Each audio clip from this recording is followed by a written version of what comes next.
Please like, share and subscribe. My Master. Kabanata 1091 hanggang 1100. Ang mahiwagang gamit ng prutas na tinik. Bakit ka naglalabas ng ganyang topic? Malinaw mong alam na ang aking dakilang amo na tiyuhin ay nasa maagang yugto pa lamang ng spiritual severing realm, at ikaw, isang maliit na babae, ay nasa huling yugto ng spiritual severing realm, at mayroon kang 5 clone, ngunit hindi ka gumawa ng anumang pagsisikap. Halos patayin mo na ako. Ang problema ay nalutas, si Yang Yiyu ay umupo sa lupa, at pagkatapos ay itinaas si Daor mula sa kanyang mga bisig, tinitigan si Daor ng mabangis, ang lahat ng ito ay foodie na naging sanhi ng gulo. Tumili. Nakita ni Daor na si Yang ay may masamang mukha, at siya ay tumili upang pasayahin siya, ang kanyang malalaking mata ay puno ng kainosentehan. Si Yang Yiyu ay parehong nagalit at natuwa. Hindi niya inamin na pinaparusahan niya ito, ngunit binalaan pa rin ito ang mundo ng paglilinang, hindi isang maliit na lugar tulad ng mundo ng mga bundok at dagat.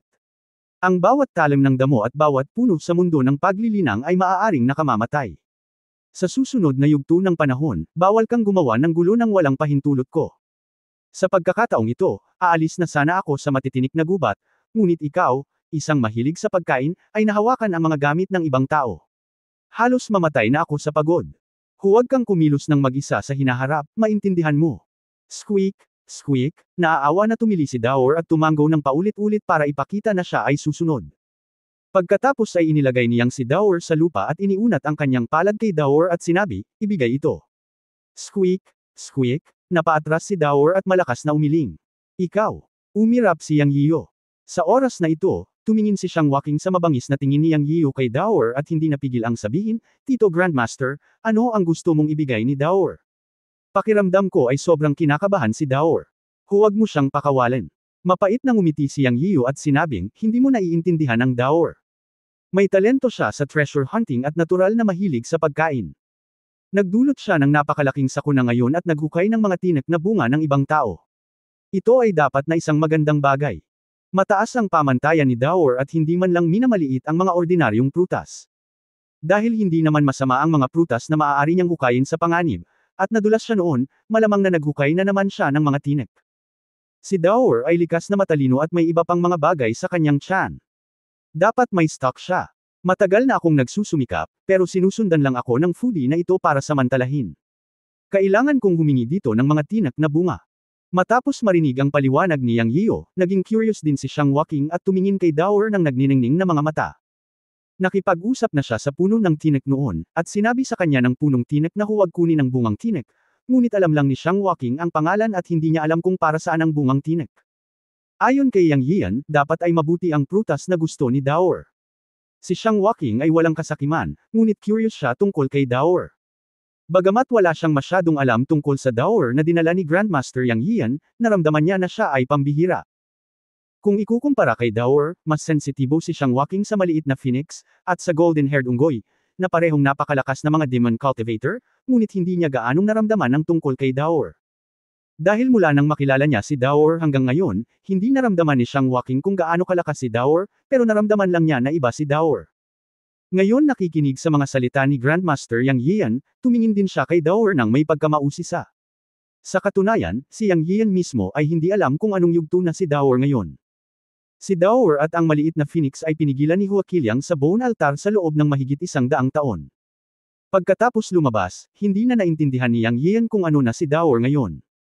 Gayunpaman, sa paghusga mula sa maliit na phoenix, kahit na ito ay pinigilan ng higit sa 100 taon, ito ay lumago pa rin. Ang apoy ng phoenix ay napakalakas noong nakaraan, at lalago rin si Daor. Tumili. Dahil mabangis na tinitigan ni Yang Yiyan, iniunat ni Daor ang kanyang kamay upang humingi ng isang bagay, ang kanyang mga mata ay kumikislap na parang batang iiyak, lubhang nakakaawa. Ngunit masyadong kilala niyang si Daor, at alam niyang ito ang specialty ni Daor, na nagpapanggap na nakakaawa. Sa tuwing nagkakaproblema siya noon, ginagamit niya ang trick na ito para harapin si Yang Yiyan, at gumagana ito sa bawat pagkakataon, kaya madalas ay hindi pinarurusahan ni Yang Yiyan si Daor. Ngunit sa pagkakataong ito, hindi niya pinarusahan si Daor, ngunit hiniling niya ang bungang tinik. Hindi pinansin ni Yang Yiyan ang pagkukunwaring kaawa-awa ni Daor, at sinabing nakadilat ang kanyang mga mata, ilabas mo ito, huwag mong hayaan ang iyong sarili na gawin ito. Sa pagharap sa hubad na pagbabanta ni Yang, alam ni Daor na hindi siya maaaring magtago, at tumili siya, ibinuka ang kanyang bibig sa isang kislap ng liwanag, at dumura ng isang gatas na puting tinek na prutas sa palad ni Yang Yian. Ang mabangong gatas na puting prutas ang nagpalunok ng laway ng mga tao. Dati, dahil sa tensyon sa laban, hindi nila ito naramdaman. Ngayong nakaka-relax na sila, hindi napigilan ni Yang Yian ang paglunok ng kanyang laway nang makita niya ang bunga ng tinek, at ibinuka ang kanyang bibig upang lunukan ito sa isang lagok. Nang mailunok ang bungang tinek sa bibig, agad itong natunaw sa bibig, at naging mainit na agos na kumalat sa buong katawan. Nagulat si Yang Yiu at tuwang-tuwa. Nalaman niya na walang gaanong espiritual na enerhiya sa prutas na tinek. 99% ng buong prutas ay talagang kapangyarihan ng kaluluwa. Matapos itong lemunin, ito ay nilamon ng mga Yuanying sa dantian. Pagkatapos ay naramdaman niyang bahagyang tumaas ang kapangyarihan ng Yuanshen. Ang Yuanying ang ubod ng pagbabago ng lahat ng kapangyarihan. Ang Yuanshen ay naninirahan sa Yuanying. Kung ito ay espiritual na enerhiya, ito ay dinadalisay ng Yuanying at magiging tunay na enerhiya. Ngunit sa pagkakataong ito, ang kapangyarihan ng bungang tinek ay nilamon at dinalisay ng Yuanying, na nagpapataas ng kapangyarihan ng Yuanshen. Ang kapangyarihan ng Yuanshen ay ang kapangyarihan ng kaluluwa, na lubhang sensitibo. Malinaw na naramdaman ni Yang Yiu na mas malakas ang Yuanshen. Ang pagtuklas na ito ay nagpasaya sa kanya. Maraming espiritual na kapangyarihan sa mundo, at umaasa rin ang mga magsasaka sa espiritual na enerhiya upang mapabuti ang kanilang paglilinang. Gayunpaman, ang kapangyarihan ng kaluluwa ay napakabihirang, lalo na ang mga likas na kayamanan na maaaring mapahusay ang kapangyarihan ng kaluluwa at palakasin ang primordial na espiritu. Ito ay hindi na walang likas na kayamanan, ngunit ang mga ito ay napakabihirang. Sa makatuwid, ang elixir o likas na kayamanan na maaaring mapahusay ang kapangyarihan ng kaluluwa ay madalas na lumilitaw sa mataas na presyo, at posible pa na magsimula ang isang digmaan. Hindi inaasahan ni Yang Yian na ang bungang tinek na hinukay ni Dao Er ay talagang isang prutas na nagpapaganda sa primordial spirit. Ito ay isang kayamanan. Ang primordial na espiritu ay makabuluhang pinahusay. Kahit maliit, halata naman. Ito ay mahalaga na. Kung may sapat na mga bungang tinek, hindi ba siya makakagawa ng isang malaking hakbang pasulong sa primordial spirit? Sa kasalukuyan, siya ay nasa maagang yugto ng paghihiwalay ng mga espiritu. Sinabi sa kanya ng matanda na kung gusto niyang linangin ang isang makapangyarihang clone o ang siyam na paghihiwalay ng mga espiritu, ang primordial spirit ay dapat na napakalakas, dahil ang pangunahing punto ng paghihiwalay ng mga espiritu ay ang paghiwalayin ng espiritu at linangin ang clone. Ang siyam na paghihiwalay ng mga espiritu ay nangangahulugan na ang primordial spirit ay dapat maghiwalay ng siyam na primordial spirit powers, na ganap na paghiwalayin ang kapangyarihan ng primordial spirit mula sa primordial spirit. Kung walang suporta ng isang malakas na kaluluwa, imposibleng hatiin ang kaluluwa sa siyam na bahagi. Pagkatapos kunin ang tinek na prutas, nakita ni Yang Yian ang pag-asa. Ano pa ang makapagpapasaya sa kanya kaysa sa pagpapalakas ng kanyang kaluluwa? Ang unang pumasok sa isip ni Yang Yian ay ang magtanim ng mga bungang tinek. Kung tutusin, hindi masyadong mabisa ang isa o dalawang tinek na bunga. Ang dami mong kinakain. Mas magiging malakas ang iyong kaluluwa. Sa sandaling lumabas ang ideyang ito, wala na itong kontrol. Maaaring hindi ito magawa ng iba, ngunit ito ay ganap na posible para sa kanya. Dahil mayroon siyang Chenkun pot space at ang tubig ng buhay. Sinabi ni Shang Waking na ang bungang tinek ay ang asensya at sustansya na pinalaki ng puno ng tinek, na nangangahulugang kailangan niyang magtanim ng isang puno ng tinek sa espasyo ng palayok ng Chenkun. Sa pamamagitan ng punong tinek, naniwala siyang nasa tubig ng buhay, makakapagbunga siya ng tuloy-tuloy na daloy ng mga bungang tinek. Sa pagtalikod naman para maghukay ng mga tinek na bunga ay ayaw niya. Napakahirap lumabas, at magiging katangahan ang pagpasok muli ngayon. Anyway, sa misteryoso at makapangyarihang tubig ng buhay, siguradong magtatanim si Yang Yian ng mga punong tinek. Sa pag-iisip nito, sinunggaban ni Yang Yian ang matitinik na kagubatan na mahigit 20 metro ang layo, at ang kanyang tunay na enerhiya ay agad na naging isang higanteng kamay. Inakala ni Shang Waking na si Yang Yian ay muling magpupunyagi sa puno ng tinek, at nagmamadaling sinabi, "Tito Grandmaster, huwag gawin iyon." Ngumisi si Yang Yian at sinabing, "Huwag kang mag-alala, pumuputol lang ako ng sanga ng tinek bilang souvenir." Habang nagsasalita siya, ang kamay ni Yang Yian, na pinalamutian ng tunay na enerhiya, ay naputol ang isang sanga na may 1 metrong tinek na kasing kapal ng kanyang braso at bumalik sa isang iglap. Saglit lang nang inig ang buong tinek na gubat at bumalik sa dati. Para naman kay Yang, natatawa siya, at sinabi kay Shang Waking na may maliit na bahagi ng sanga ng tinek, "Shing girl, hintayin mo ako dito, pupunta ako sa gilid." Si Shang Waking ay natigilan saglit, at pinanood siyang na pumunta sa likod ng isang malaking bato sa hindi kalayuan. Saglit na bulong niya sa sarili, tumalikod at tinukso si Dower, napakaliit pa ni Dower, cute pa rin, at kahit sinong babae ay magkakagusto sa kanya. Tungkol naman kay Yang na nagtatago sa likod ng malaking bato, hindi niya talaga papakawalan ang sarili, ngunit pumasok siya sa espasyo ng Chen Kunpot na may matinik na mga sanga. Ayaw niyang may makaalam ng sikreto ng Chen Kunpot. Siyempre, ito ay higit sa lahat dahil siya ay natatakot sa gulo. Kung alam ni Xiang Waking, kailangan niyang magpaliwanag muli, pagkatapos ng lahat, siya ay mawawala sa kawalan ng hangin.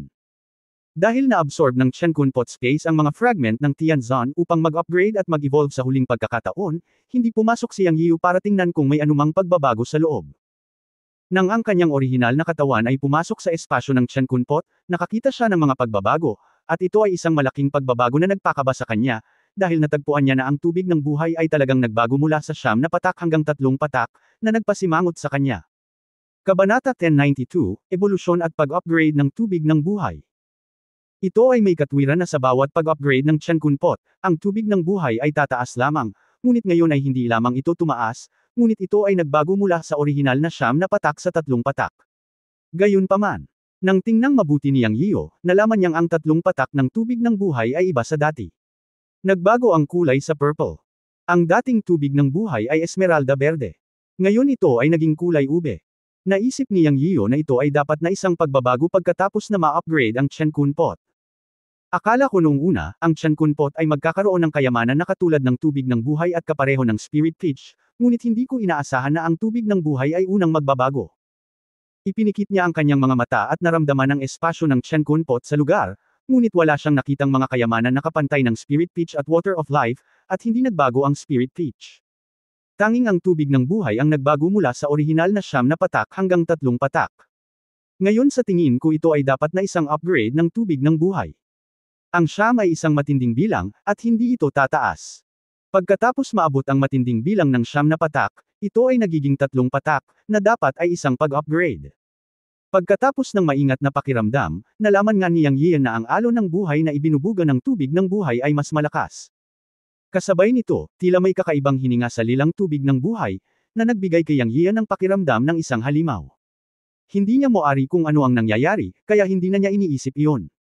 Nais lamang niyang magtanim ng mga tinak na baging, upang magamit niya ang lilang tubig ng buhay upang subukan ang epekto. Anyway, hindi naman masama. Sa pangkalahatan, ang mga pagbabago sa Chen Kunpot sa pagkakataong ito ay hindi malaki, na ikinadismaya ni Yang. Naisip niya na kahit papaano ay maaaring mas malaki ang espasyo, hindi ba?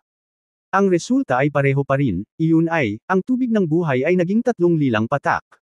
Kung mas malaki ang inaasahan, mas malaki ang pagkabigo. Napabuntong hininga si Yang, umiling at lumapit sa espasyo ng Chen Kunpot na libu-libong metro ang laki. Natagpuan niya ang isang piraso ng bukas na espasyo sa gilid at ipinasok ang kalahati ng sanga ng tinek sa lupa. Pagkatapos ay nagkaroon siya ng ideya at nagpatawag ng isang patak ng lilang tubig ng buhay upang diligin ang sanga ng tinek.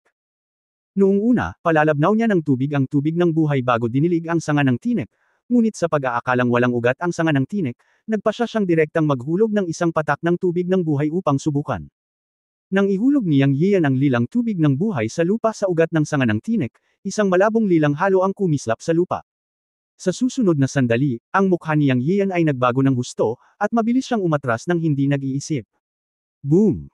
Sa isang napakalaking dagandong, isang malaking alon ng hangin ang biglang sumambulat mula sa sanga ng tinek. Biglang umatras si Yang Yian matapos maramdaman ang malaking enerhiya. Sa kanyang paningin, nakita niya na ang mga sanga ng tinek ay nagsimulang mamaga sa bilis na nakikita ng mata. Nabasag ang lupa. Bilang may-ari ng Chen Kunpot Space, hindi makontrol ni Yang Yian ang buong Chen Kunpot, at masasabi pa nga na ang kanyang pag-unawa sa Chen Kunpot ay dulo lamang ng iceberg, ngunit na-control pa rin niya ang espasyo ng Chen Kunpot na lumitaw sa 1,000 metrong espasyo. Lahat ng nangyari sa kalawakan ay mararamdaman.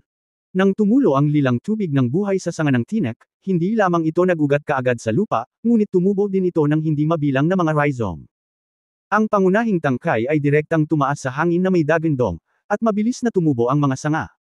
Sa isang kisap mata, ito ay naging isang matayog na puno ng tinek. Umatras si Yang Yian ng mahigit 100 metro bago huminto, dahil kumalat din ang puno ng tinek at lumaki ng 100 metro. Hindi mabilang na mga sanga ang tumubo, at ang bawat baging ay kasing kapal ng hita. Sinakop nito ang isang lugar na 100 metro ang radius at humigit kumulang 12 ng talampakan ang taas. Isang patak lamang ng lilang tubig ng buhay ang nagkaroon ng napakalakas na epekto, na nagpapahintulot sa kalahating putol na sanga ng tinek na tumubo sa ganoong punto, na lubhang nakakatakot at matatawag na mito. Isang patak lamang ng lilang tubig ng buhay ang kalahati ng sirang sanga ng tinek ay naging matayog na puno. Napagtanto ni Yang Yian kung gaano kakilakilabot ang epekto ng tubig ng buhay matapos itong maging lila. Iniisip ang nakakatakot na epekto ng tubig ng buhay, nasa sabik si Yang Yian. Isang patak ng tubig ng buhay ang lumitaw sa kanyang isipan, at nilunok niya ito ng hindi nag-iisip. Naisip niya na ang tubig ng buhay ay napakaganda pagkatapos itong umunlad, kaya ang paglunok ng isang patak ay magpapahusay sa kanyang sariling espiritual na kapangyarihan o makalusot. Isang patak ng tubig ng buhay ang nilamon ni Yang Yian, ngunit sa paghihintay ng mahabang panahon, walang reaksyon. Walang malakas na espiritual na kapangyarihan gaya ng inaakala, walang pagpapabuti sa paglilinang, at kahit na walang pisikal na lakas. Ito, walang epekto. Si Yang Yian ay hindi naniniwala sa kasamaan, at naramdaman ito ng mabuti. Pagkaraan ng ilang minuto, nabigo siya at sa wakas ay nakilala niya ang isang katotohanan. Matapos ang tubig ng buhay ay naging lila, maliban sa malakas na sigla, wala itong epekto sa kanya sa ibang mga aspeto. Sa madaling salita, ang kasalukuyang tubig ng buhay ay karaniwang walang silbi sa sangkatauhan. Mula sa mga resulta ng eksperimento, ito ay pinaka-epektibo para sa mga nilalang.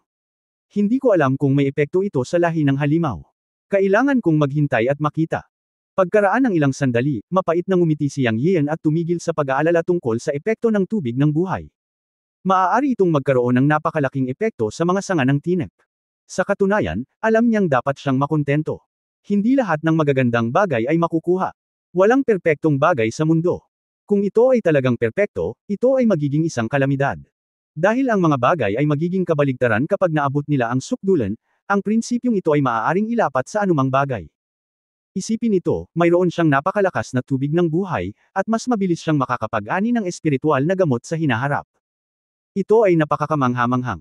Sa paggalaw ng kanyang espiritual na kamalayan, tumingin siya sa lupa kung nasaan ang punong tinek. Sa sumunod na sandali, tumawa si Yang Yian. Nakita niya ang mga bungang tinek na tumutubo sa mga ugat ng punong tinek sa lupa, at ito ay hindi kakaunti, mayroon kasing siyam. Ang siyam ay hindi maliit na bilang. Si Dower ay nagdulot ng napakalaking sakuna, at natagpuan lamang ang 3 mula sa matitinik na kagubatan. Ginamit niya ngayon ang tubig ng buhay upang direktang magtanim ng siyam, na hindi maliit na bilang. Dumukot siya ng gatas na puting tinek na prutas mula sa manipis na hangin sa lupa. Lumitaw ito sa kanyang kamay. Ito ay kasing laki ng isang ordinaryong patatas at naglalabas ng kakaibang espiritual na pagbabago-bago ng kapangyarihan. Ibinuka ni Yang Yian ang kanyang bibig at lumunok ng isa. Pagkalipas ng ilang minuto, isang masayang ngiti ang lumitaw sa mukha ni Yang Yian. Nalaman niya na ang espiritual na enerhiya na nakapaloob sa tinek na prutas na kanyang nilinang sa tubig ng buhay ay mas malaki kaysa sa natagpuan ni Dower sa matitinik na kagubatan, at ang kanyang kaluluwa ay muling lumakas. Mayroon pa ring 8 sa lupa. Kahit nakainin sila ni Yang Yian ng sabay-sabay, lalagaw silang muli hanggat naroon ang puno ng tinek. Gayunpaman, hindi siya naghanda sa pagkuha ng mga ito dahil alam niyang sayang ang direktang pagkuha ng bungang tinek. Siya ay maglalaan ng oras upang pinuhin ito sa isang soul-type na elixir, na magiging mas epektibo. Dagdag pa rito, matagal na siyang nasa Chenkunpot space at kailangang maghanda para lumabas, kung hindi ay mag-aalala si Xiang Walking kapag nalaman niyang nawawala siya. Ang pangunahing prioridad sa ngayon ay ang pumunta sa 5 elementong lupain, hanapin ang 5 Chi Chao Yuan grass, at pagkatapos ay pinuhin ang Chao Yuan Dan para kay Li Fenggayo at sa 9 na babae, upang mapagbuti nila ang kanilang paglilinang. Alam ni Yang Yian na ang balita ng muling paglitaw ng Xingchen sect ay hindi itatago ng napakatagal, at sa kalaunan ay malalaman ito ng mga pangunahing puwersa sa milyon-milyong milya ng Xingchen Mountains.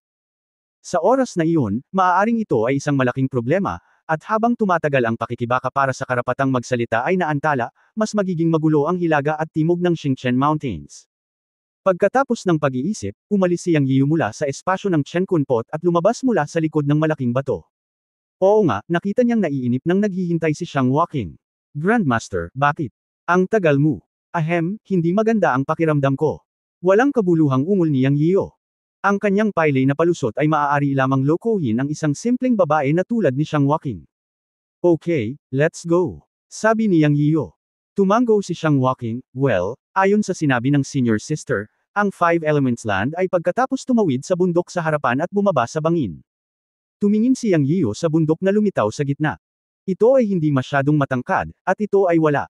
Sinabi ni Li Fengyo na may lalabas na bundok pagkatapos tumawid sa Scissors Canyon, at ang Five Elements Land ay nasa kabilang bahagi ng bundok. Paglabas sa matitinik na kagubatan, nakatawid na sila sa Scissors Canyon. Ngayon kailangan lang nilang pumunta sa burol ilang daang metro ang layo, at pagkatapos ay bumaba sa bangin patungo sa 5 elementong lupain. Naglakad na silang dalawa. Makalipas ang kalahating oras, umakyat silang dalawa at ang espiritong hayop sa tuktok ng bundok. Ito ay orihinal na isang maliit na bundok, at hindi mahirap umakyat. Wala silang nakasalubong na halimaw o katulad nito, na nagpaga ng pakiramdam ni Yang Yio. Gayunpaman, nang siya at si Xiang Waking ay tumayo sa tuktok ng bundok, nakita nila na may bangin sa kabilang bahagi ng bundok. Nakatayo sa tuktok ng bundok at nag-iisip na tumingin sa ibaba, sumimangot si Yang Yio. Ang bundok sa ibaba ay mga 50 hanggang 60 talampakan lamang ang taas, ngunit ang bangin ay higit sa ilang dosenang talampakan ang taas, at walang katapusan. May hamog at ambon sa ibaba, at walang nakakaalam kung gaano ito kalalim. Hinala ni Yang Yio na ito ay isang Tiankeng. Chapter 1093, Pakiramdam ko may sumusunod sa amin. Hindi makatutuhanang direktang lumipad pababa, dahil sinabi sa amin ni Li Fengyo na huwag lumipad, at hindi binalak ni Yang Yio na lumipad pababa. Pagkatapos ng lahat, sino ang nakakaalam kung mayroong anumang espesyal sa ibaba ng mahamog na lugar? Bukod dito, mukhang napakalalim, at palaging may takot sa hindi kilalang lugar. Mas ligtas na bumaba sa bangin. Hindi bababa sa nakakapanatag na bumaba sa bundok. Anyway, siya at si Xiang Waking ay mga cultivator at hindi nangangailangan ng anumang mga lubad. Maaari silang bumaba ng direkta sa pamamagitan ng paghawak sa pader ng bundok. Mag-ingat ka, bababa tayo sa bundok. Sinabi ni Yang Yio kay Xiang Waking at nanguna upang bumaba sa bangin. Ang bundok ay hindi patayo, ngunit may ilang mga patong ng mga bato, na maaaring magamit para sa pagkilos. Sa loob ng kalahating oras, bumaba ang dalawa ng 40 o 50 talampakan, ngunit wala pa ring makita sa ilalim ng lupa. Umaambon pa kaya kailangan nilang matulog sa bundok. Makalipas ang 1 oras, 2 oras, at 3 oras, ganoon pa rin, ngunit ang hamog ay lumalim. Pagkaraan ng ika-6 na oras, tinansya ni Yang Yio na sila ni Xiang Waking ay bumaba ng bundok ng mga 700 hanggang 800 talampakan. Pagtingin sa ibaba, nawala ang mga ulap at hamog, at isang mahinang liwanag ang makikita sa ibaba, ngunit hindi niya alam kung ano yun. Anyway, may mga 100 hanggang 200 feet pa rin. Ngunit para kina Yang Yio at Xiang Waking, nakakita sila ng pag-asa, dahil alam nilang malapit na silang mapunta. Habang pababa sila, lumalabo ang liwanag. Makalipas ang kalahating oras, tuluyang nakalapit ang dalawa sa lupa. Sa oras na ito, sa wakas ay nakita ni Yang Yio at Xiang Waking ang buong larawan ng underground. Ito talaga ang lupain ng 5 elemento. Nakakita rin sila ng isang nakakalokang eksena. Maaari itong tawaging lupain ng 5 elemento dahil ang parehong lugar ay maaaring magtipon ng 5 uri ng espiritual na enerhiya ng langit at lupa. Ang 5 uri ng espiritual na enerhiya ng langit at lupa ay ang 5 elemento ng ginto, kahoy, tubig, apoy at lupa. Nauunawaan ng bawat magsasaka na ang 5 elemento ay kapwa na buo at pinipigilan, at hindi ito magiging matatag kung ang isa sa 5 elemento ay nawawala. Sa wakas, ang pagtitipon ng 5 elemento ay ang pinakamatatag. Mahigit 10 talampakan lang ang ibaba nito. Huminto si Yang Yian at tumingin sa anyong lupa sa ibaba. Naramdaman din niya ang kahangahangang balanse ng 5 elemento ng langit at lupa sa panahon. Tunay na ang 5 elemento ang magkaparehong nabuo at pumipigil sa isa't isa, at patuloy silang tumatakbo, na bumubuo ng isang natatanging kapaligiran sa anyong lupa. Mahigit 10 talampakan sa ibaba, isa lang itong mala fairyland na eksena. Upang maging tumpak, ito ay dapat na isang malaking mundo ng lambak. Mula sa lugar, mahirap pa ring makita ang buong larawan, ngunit hindi naman ito maliit. May makapal na hamog sa di-kalayuan, na sumasakop sa anyong lupa, at mahirap makita kung gaano ito kalaki. Tinansya ni Yang Yian na mayroon ding ilang milya ng mga lugar na nakikita. Malago at mayayabong ang mga bulaklak, halaman at puno. Kitang-kita na may mga sinaunang nagtataas ang puno na may malalagang sanga at dahon. Ang ilan sa kanila ay maaaring yakapin ng 7 o 8 tao. Maging ang mga damo ay ilang metro ang taas. Ito ay talagang isang mundo sa ilalim ng lambak na may walang limitasyong sigla. Sa himpapawid, nakikita ni Yang Yian ang mga bato, halaman, mainit na bukal na may makapal na fog, at malalim na berdeng malamig na pool. Ito ay talagang isang lugar kung saan nagtatagpo ang 5 elemento. Sa matinding pagkabigla, mabilis na dumaong sina Yang Yian at Xiang Waking. Ang buong lambak ay nagmumukhang isang malaking pabilog na anyong lupa, sa pagkakaroon ng 5 elemento, o ang espesyal na kapaligiran ng anyong lupa ang naging sanhi ng paglitaw ng 5 elemento. Sina Yang Yian at Xiang Waking ay dumaong sa gubat sa ilalim ng lambak. Maaari itong madama na ang espiritual na enerhiya ng langit at lupa dito ay napakayaman, ilang beses kaysa sa labas ng mundo, ngunit ito ay ang interweaving ng 5 elemento. Karamihan sa mga tao ay hindi nang ahas sumipsip ng espiritual na enerhiya ng langit at lupa dito sa lahat, dahil sa mga limitasyon ng pangangatawan at pagsasanay, tiyak na mayroong isang salungatan. Ngunit si Yang Yian ay tiyak na exception. Ang bentahe ng kanyang Chen-kun Zhaohuagang ay makikita rito. Bilang karagdagan, siya ay isang 5 elemento ng pangangatawan at maaaring sumipsip ng anumang kapangyarihan. Pinapatakbo niya ang pagsasanay upang matako na sumipsip ng espiritual na enerhiya ng langit at lupa sa ilalim ng lambak. Bukas ang mga butas ng katawan ng taong ito, at comfortable na siya gaya ng dati. Kaya tiningnan siya ni Xiang Waking na parang halimaw. Anyway, hindi siya naglakas loob na i-absorb ang 5 chi dito para mag-ensayo, dahil limitado ang practice at pangangatawan. Kapag ang pagsipsip ng 5 chi sa katawan ay hindi tama, ito ay magiging isang kalamidad. Siya ay isang purong nag-iisang katangian ng apoy na espiritual na ugat na pangangatawan. Medyo naiingit si Xiang Waking kay Yang Yian, ang tiyuhin ng ninuno. Mas lalo kong nararamdaman na isa siyang halimaw, at napaka-misteryoso. Sa daan, natagpuan ni Xiang Waking ang maraming hindi kapani-paniwalang bagay sa Yang Yian, na sariwa sa pakiramdam. Halimbawa, ang mga kasanayan sa espada na ginamit niya ay napakalakas, tulad ng kanyang espiritual na alagang hayop, at ngayon ay nalaman niyang kaya niyang ipasok ang 5 chi sa kanyang katawan nang walang anumang pag-aalinlangan. Hindi ko talaga alam kung ilang sikreto pa niya. Lumingon si Yang Yian at tumingin kay Xiang Waking na nakatingin sa kanya. Bakit ka nakatitig sa akin? Hindi. Sa tingin ko lang ay napaka-espesyal mo, Grandmaster. Hehe, maganda ang paningin mo. Binuksan niyang ang boasting mode nang walang pag-aalinlangan. Sa pagharap sa isang simpleng batang babae tulad ni Xiang Waking, si Yang ay natigilan nang siya ay nagloloko, at nakita ang maliliit na bituin ng paghanga mula sa kanyang mga mata sa ilang salita. Ang ilang mga bagay na ito ay nasiyahan sa walang kabuluhan ni Yang. Ang sarap sa pakiramdam na makasama ang isang babaeng tulad ni Xiang Waking. Grandmaster, feeling ko medyo kakaiba ang lugar na ito. May natuklasan ka ba? Biglang sabi ni Xiang Waking. Kakaiba? Anong kakaiba? Wala akong nakitang kakaiba. Sabi ni Yang Yian. Hindi ko rin maipaliwanag. Palagi akong hindi mapalagay, parang may nakatitig sa amin. Nag-iisip na sabi ni Xiang Waking. Naging alerto na rin ngayon si Yang Yio. Alam niya na ang pangunawa ni Xiang Waking ay iba sa mga ordinaryong magsasaka. Dahil nagkaroon siya ng ganitong pakiramdam, malamang na umiral ito. Mas mabuting mag-ingat. Squeak, sa oras na ito, tumawag din si Daor. Daor, kakaiba ang lugar na ito. Mas mabuting manahimik ka na lang at huwag mo na akong guluhin. Medyo nag-alala si Yang Yian kay Daor, kaya binigyan pa rin niya ito ng babala. Tumili. Si Daor ay binigyan ng babala ni Yang Yian, ngunit hindi rin siya nasisiyahan, na parang sinasabing alam ko. Matapos sabihin ito ni Xiang Waking, laminggalinga si Yang Yian sa paligid dahil nalaman niyang may mali sa lugar na ito. Ang lugar kung saan sila nanirahan ni Xiang Waking ay isang malaking gubat, na dapat ay lugar ng 5 elemento ng kahoy. Logically, may malalagang halaman dito. Kahit na walang malalaking hayop, dapat mayroong ilang maliliit na insekto sa mga palumpong. Ngunit nang laminggalinga siya, wala siyang nakita kahit isang higad. Ito ay isang malubhang paglabag sa mga batas ng kalikasan. Ang phenomenon na walang insekto ay maipapakita lamang na hindi simple ang lugar na ito. Sa pangkalahatan, mayroong 2 uri ng mga geographical na kapaligiran. Ang isa ay ang isang lugar ay baog. Sa kapaligirang ito, marahil ay may ilang malalaking bagay na lason.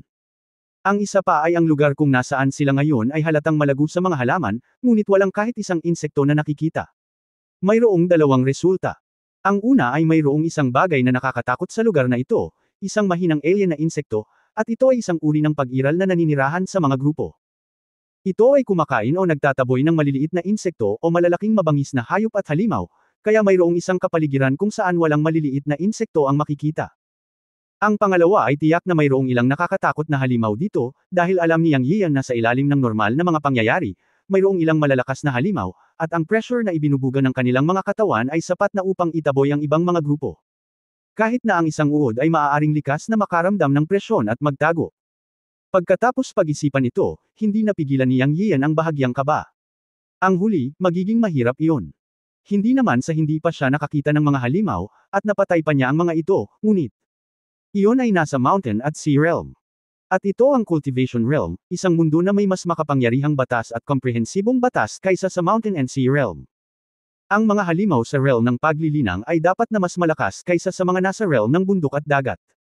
Higit pa rito, sa lupaing ito ng 5 elemento, sino ang nakakaalam kung anong uri ng mga halimaw ang dadalhin? Kaya't hiniling niya kay Xiang Waking na magsaya at maingat na damhin ang nakapalibot na kapaligiran, umaasa na ang kanyang espesyal na kakayahan sa pangunawa ay makakaiwas sa panganib. Si Xiang Waking ay hindi sinasadya na medyo kinabahan ni Yang Yiyo, at tumanggaw ng paulit-ulit upang ipakita na naiintindihan niya. Sa kadahan-daang naglakad pasulong ang dalawa. Para mahanap ang 5 Chi Chao Yuan Grass, kailangan nilang pumunta sa gitna ng 5 Elements Land, na ipinaliwanag ni Li Fenggayo. At ito lang ang 5 Elements Wood Zone. Naglakad silang dalawa sa mga gaps sa gubat. Gayunpaman, walang kalsada dito, kaya maaari lamang silang sumulong sa direksyong ito. Pagkaraan lang nilang dalawa maglakad ng 12 ng metro, biglang huminto si Xiang Waking at nagsabi, "Tito Ancestor, ay. Feeling ko may sumusunod sa atin." Medyo natakot si Xiang Waking nang magsalita siya. Tumili. Sa oras na ito, si Daor na nakasquat sa kanyang balikat ay gumawa ng malakas na tili at umungol sa likuran. Nagbago ang mukha ni Yang Yiyo at nilingan niya ang kanyang ulo. Huwala. Nakita niya ang isang ligaw na damo na higit sa isang tao ang taas na umaalog-alog ng mahigit 10 metro sa likuran niya. Bagamat hindi ito masyadong marahas, tiyak na hindi ito isang bahagyang paggalaw, dahil walang hangin. Kabanata 1094, ang haring ito ay ang natatanging 5 elementong hayop sa mundo. Ang mga damo sa hindi kalayuan ay nanginginig, at sina Yang Yiyo at Xiang Waking ay medyo kinakabahan. Pagkatapos ng lahat, ang lugar na ito ay ang lupain ng 5 elemento, at ang kapaligiran ay masyadong kakaiba sa lahat ng aspeto. Isa pa, wala man lang naramdamang hininga ang dalawa. Hindi ko alam kung ano ang nasa likod ng damo. Halimaw ba ito o iba pa? Ang hindi malinaw, mas kinakabahan ako. Likas lang ng tao. Agad na hinawakan ni Yang Yiyo ang Dragon Slaying Sword sa kanyang kamay, handang lumaban anumang oras. Sa oras na ito, marahas na gumagalaw ang mga damo. Umuungol. Sa isang tila tigre na dagandong, isang matangkad na hayop ang tumalon mula sa likod ng mga damo at tumayo sa harap ni Yang Yiyo at Xiang Waking. Buti na lang at hindi ito agad nakalusot sa kanila, at ang dalawang gilid ay may distansyang mahigit 10 metro. Sa mga mata ni Yang Yiyo, isang halimaw. Dahil mukhang napakagulo, may sawang sungay ng dragon sa ulo. Mukha itong leon sa unang tingin, ngunit may parang tigre na king rune sa noo nito. Ang buhok nito ay makalupang dilaw, ngunit nagbibigay ito sa mga tao ng napakaliwanag na pakiramdam. Napakahaba ng buhok nito, tinatayang nasa kalahating talampakan ng haba, at napakakinas. May 5 kulay ng guhit sa pagitan ng buhok nito. Sa unang tingin, hindi naman masama. Ang 4 na paa nito ay hugis leon, at ang buntot nito ay parang buntot ng baka.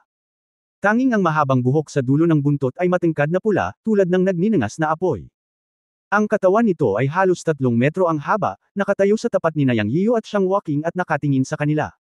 Ito ay higit sa 2 metro ang taas. Napakaningning ng malalaking itim nitong mata. Nakikita ni Yang Yiyo ang paghamak at kaunting pagkasuklam at puot mula sa mga mata ng halimaw na ito. Nakatitig ang dalawa sa halimaw na ito, at medyo nakaramdam sila ng takot. Hindi naramdaman ni Yang Yiyo ang anumang demonyong enerhiya o pagbabago ng enerhiya mula sa halimaw na ito. Para siyang ordinaryong hayop. Ngunit alam niya na ang halimaw na maaaring palihim na mag-target sa kanila at lumitaw sa lupaing ito ng 5 elemento ay tiyak na hindi isang ordinaryong tao. Hindi niya maramdaman ang anumang pagbabago sa enerhiya. Isa itong napakalakas na halimaw o may kakaibang talento para itago ang aura nito. Hindi mahalaga kung alin iyon, hindi ito maganda ngayon. Nagtanong si Xiang Waking sa mahinang boses, "Grandmaster, ito ba? Ang halimaw na ito ay isang halimaw. Anong klaseng halimaw yan?" Bumulong si Yang Yiyo, "Ito ay dapat na isang halimaw, ngunit ano? Ito ay dapat na isang 4 na paa na hayop, isang pinaghalong hayop." Natural na hindi kilala ni Yang Yiyo ang ganitong uri ng halimaw. Nabasa na niya ang mga klasikong ibinigay sa kanya ng matanda, na may mga espesyal na tala ng mga halimaw at halimaw, ngunit hindi pa niya nakita ang ganitong uri ng halimaw, na mukhang lahat at wala. Ang mga halimaw sa mga class eco ay lahat ay may mga bakas na sinusundan, o anumang halimaw, maging ang banal na hayop, ay may pamana ng dugo at mga bakas na kasunod, ngunit ang halimaw na nasa harap niya ay isang hayop na may 4 na paa sa mga mata ni Yang Yiyo, isang halo-halong hayop lamang. Bilang. Nang matapos magsalita si Yang Yiyo, ang halimaw na kaharap ay biglang umuungol, na parang galit na galit. Ngunit pagkatapos ay narinig ni Yang Yiyan at Xiang Waking ang halimaw na nagsasalita ng galit, nagsasalita ng wika ng tao, "Damn human, ako ay isang uri ng langit at lupa, isang pinakamataas na hayop na ipinanganak mula sa 5 elemento ng langit at lupa, hindi isang pinaghalong hayop. Ako lang ang nag-iisa sa mundo ang Five Elements Beast, ang hari ng lahat ng hayop. Ang Five Elements Beast, na nagsasabing siya ang hari, ay umungal kina Yang Yian at Xiang Walking na parang dumanas siya ng matinding kahihiyan. Gayunpaman, gamaan ang loob ni Yang Yian, dahil ang kabilang partido ay nakapagsasalita ng wika ng tao, na malinaw na nangangahulugan na siya ay isang matalinong nilalang at maaaring makipag-usap. Hanggat maaari silang makipag-usap, ito ay magiging madali. Alam niya na hindi lahat ng nilalang sa mundo ay napupuot sa mga tao, at hindi naman nila kailangang lumaban hanggang kamatayan kapag nagkita sila. Ahem, ano ang Five Elements Beast? Sinubukan ni Yang Yian na makipag-usap. Roar! Tawagin mo akong Five Elements King, huwag mo akong tretuhin bilang isang mababang halimaw, ako lang ang Five Elements Beast King sa mundo, mas mataas kaysa sa mga kasuklam-suklam na tao. Galit na pinutol ng Five Elements Beast si Yang Yian. Gustong tumawa ni Yang Yian nang marinig niya ito. Ang tanga na ito ay paulit-ulit na nagsasabi na hindi siya isang hayop, ngunit sinabi niya pa rin na siya ay isang limang elemento na hayop. Bukod pa rito, narinig niyang sinumpa niya ang mga tao dahil sa pagiging kasuklam-suklam. Nagulat ito kay Yang Yian. Parang ang hanggal na limang elementong hayop na ito ay tiyak na nalinlang ng mga tao. Kung iisipin, ang sangkatauhan ang pinuno ng lahat ng espiritu. Gaano man kataas ang IQ ng mga halimaw, mayroon pa rin silang masalimuot na puso ng tao. Normal na malinlang ang hanggal na limang elementong hayop na ito. Ngunit sa kabilang banda, kung talagang nalinlang ang limang elementong hayop na ito, mahihirapan siyang makipag-usap sa limang elementong hayop na ito sa susunod, dahil hindi na ito nagtitiwala sa mga tao. Sa halip, nagdulot ito ng problema para kay Yang Yian. Siya at si Xiang Walking ay pumunta rito upang hanapin ang limang Chi Chao Yuan Grass. Mas mabuti kung maiiwasan nila ang gulo. Bukod dito, ang limang elementong hayop na ito ay nagbigay sa kanya ng isang hindi pangkaraniwang pakiramdam, kaya mas mahusay na subukang makipag-usap dito. Okay, Five Elements King, mali ako. Hindi namin sinasadyang masaktan ka at pumasok sa teritoryo mo. Mangyaring bigyan kami ng ilang kaginhawaan. Pumunta kami rito para maghanap ng espiritual na gamot at aalis kami pagkatapos naming mahanap ito. Sinabi ni Yang Yiu sa ilang salita. Sa oras na ito, ang Five Elements Beast ay nanunuya, naghahanap ng espiritual na gamot.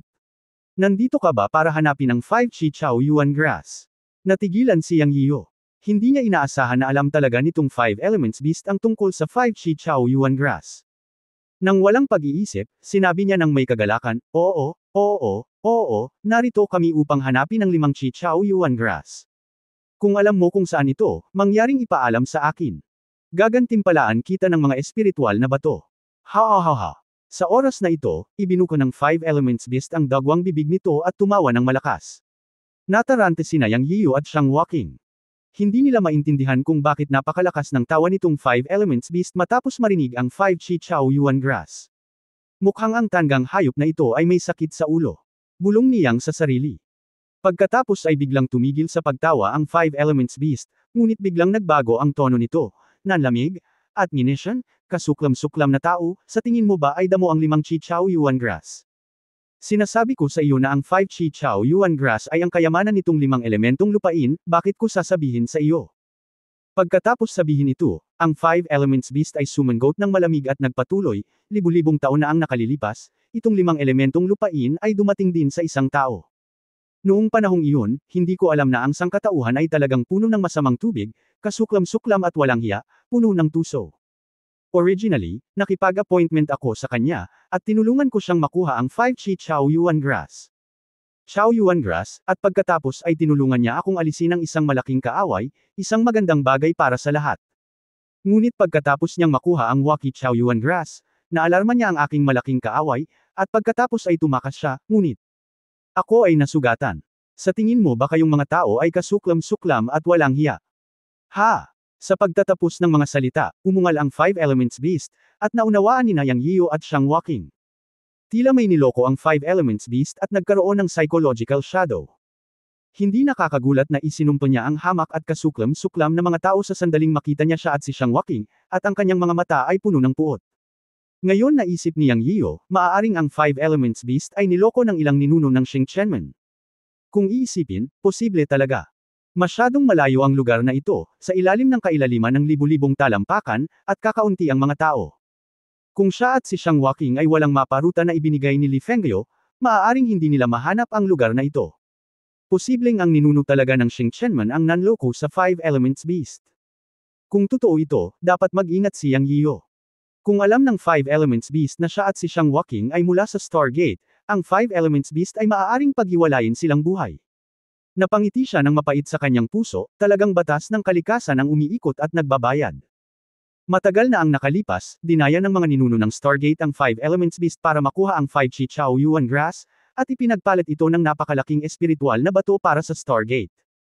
Sa hindi inaasahan, libu-libong taon na ang lumipas, siya at si Shang Waking ay dumating upang mahanap ang 5 Chi Chao Yuan Grass dahil sa Stargate, at ngayon ay naghihintay sila sa kanila ng Five Elements Beast.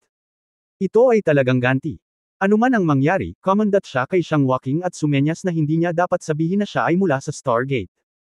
Habang iniisip niya ito sa kanyang puso, muling nagsalita ang Five Elements Beast, sinabi ng hamak na taong iyon na siya ay mula sa bastos na Stargate. Kayong dalawang junior ay hindi rin taga Stargate, tama ba? Nagulat si Yang Yiyo nang sabihin niya ito. Ito talaga ang ninuno ng Stargate. Pagkatapos ay huminto siya at nagsabi, paano posible na tayo ay mula sa Yunmen? Ni hindi nga namin alam kung ano ang Stargate. Talagang, sabi ng Five Elements Beast sa mahabang boses, ang kasuklam-suklam na tao na iyon ay nagpakita sa akin ng kanyang paraan ng paglilinang noon. Dahil hindi ka taga Stargate, maaari mong ipakita sa akin ang iyong paraan ng paglilinang. Bumilis ang tibok ng puso ni Yang Yiyo nang sabihin niya ito, ngunit nanatili siyang kalmado sa kanyang mukha. Kung tutusin, marami na ring nasangkot siyang sa malalaki at maliliit na laban. Gayunpaman, ang simpleng mukha ni Shang Waking ay agad na nagbago, at hindi niya maiwasang itanong kay Yang Yiyo, ano ang dapat nating gawin sa ating Grandmaster Uncle? Kabanata 1075 Paglukso sa Stone Mountain Cave. Nang marinig ni Yang Yiyo ang tanong ni Shang Waking, agad na napuno ng itim na linya ang kanyang mukha. Umamin ang babaeng ito nang hindi tinatanong. Originally, iniisip niyang magpakatanga. Anyway, hindi siya nagsasanay ng starry art ng starry sect. Hanggat siya ay nagloloko, mas mabuti kung maaari niyang lokohin ang Five Elements Beast. Kung magpakatanga si Shang Waking o hindi, pag-usapan natin ito mamaya. Bago pa man ito magsimula, sinabi ni Shang Waking, ano ang dapat kong gawin kay Grandmaster Uncle? Nakasulat sa mukha niya na isa akong disipulo ng starry sect. Nang sumulyap siya sa Five Elements Beast mula sa gilid ng kanyang mata, nakita niyang nagbago ang mga mata ng halimaw. Agad niyang sinabi kay Shang Waking, ano ang dapat kong gawin? Siyempre, tatakas ako. Habang nagsasalita, hinawakan niya ang palso ni Shang Waking, at biglang nawala sa lugar. Ang kanyang katawan ay naging isang natitirang imahe at tumakbo sa isang random na direksyon. Walang ideya si Yang Yiyo tungkol sa Five Elements Beast na ito. Mula sa tono ng kanyang boses, alam niyang isa itong dakilang halimaw na nagsanay sa loob ng libu-libong taon, at ipinanganak mula sa 5 elemento ng langit at lupa. Alam ng Diyos kung ano ang ibig sabihin nito, kaya tumakas na lang siya kung kaya niya. Roar, ang Five Elements Beast ay umungal, gusto mo pa bang tumakbo sa harapan ko? Mangarap sa, dahil alagad ka ng Stargate, hindi ako magiging magalang. Mabilis si Yang Yiyo, ngunit, ang Five Elements Beast ay mas mabilis kaysa kay Yang Yiyo. Pagkatapos ng pagngisi, ang katawan ng Five Elements Beast ay lumabo sa lugar, at sa isang iglap ay naging transparent ito at tuluyang nawala. Hinawakan ni Yang Yiyo si Shang Waking at tumakbo ng mahigit 10 milya sa isang hininga, nagmamadaling lumabas ng gubat, at pagkatapos ay nakarating sa isang katamtamang laki ng batong bundok. Ang bundok na ito ay hindi hihigit sa 100 metro ang taas at may kakaibang hugis. Tila isang pagsabog ng bulkan, at ang magma ay umaagos palabas at natutunaw ang hugis ng bundok. Walang matulis na bato, at lahat sila ay parang mga batong sinunog ng apoy. Ngunit ang kakaiba ay ang bundok na ito ay hindi madilim, at walang init. Sa halip, ang ibabaw ng bato ay naglalabas ng lamig, kaya ang mga bato ng buong bundok ay mukhang magaan na pilak puti. Maaari mong makita ang mga butas ng lahat ng laki sa buong bundok. Naisip ni Yang Yiyo na dapat itong lugar ng 5 elemento ng ginto. Ito ang orihinal na lupain ng 5 elemento, kaya hindi mahirap hulaan ang lugar. Ang buong bundok ay baog, na mukhang kakaiba. Hindi na mamalayan, tumigil sina Yang Yiyo at Shang Waking.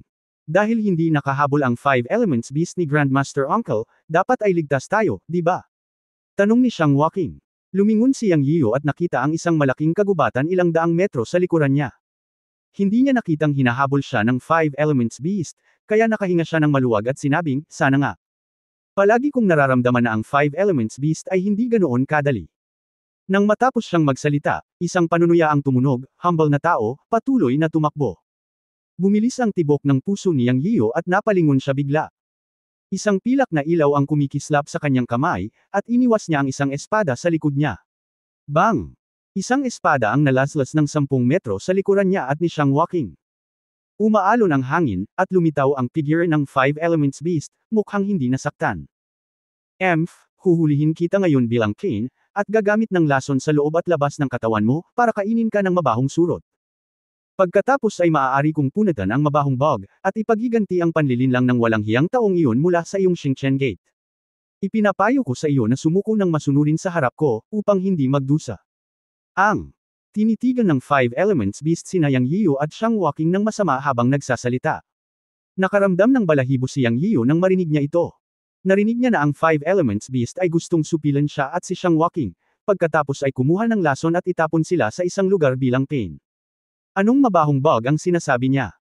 Malinaw, ang pangungusap na ito ay nagpahayag ng isang mensahe, iyon ay, ang Five Elements Beast na ito ay may kaaway sa Five Elements Land, at ito ay isang kaaway na mas malakas kaysa sa Five Elements Beast, na naging dahilan ng takot sa Five Elements Beast na gusto nitong hulihin siya at si Xiang Walking at pakainin sila ng lason bilang pain.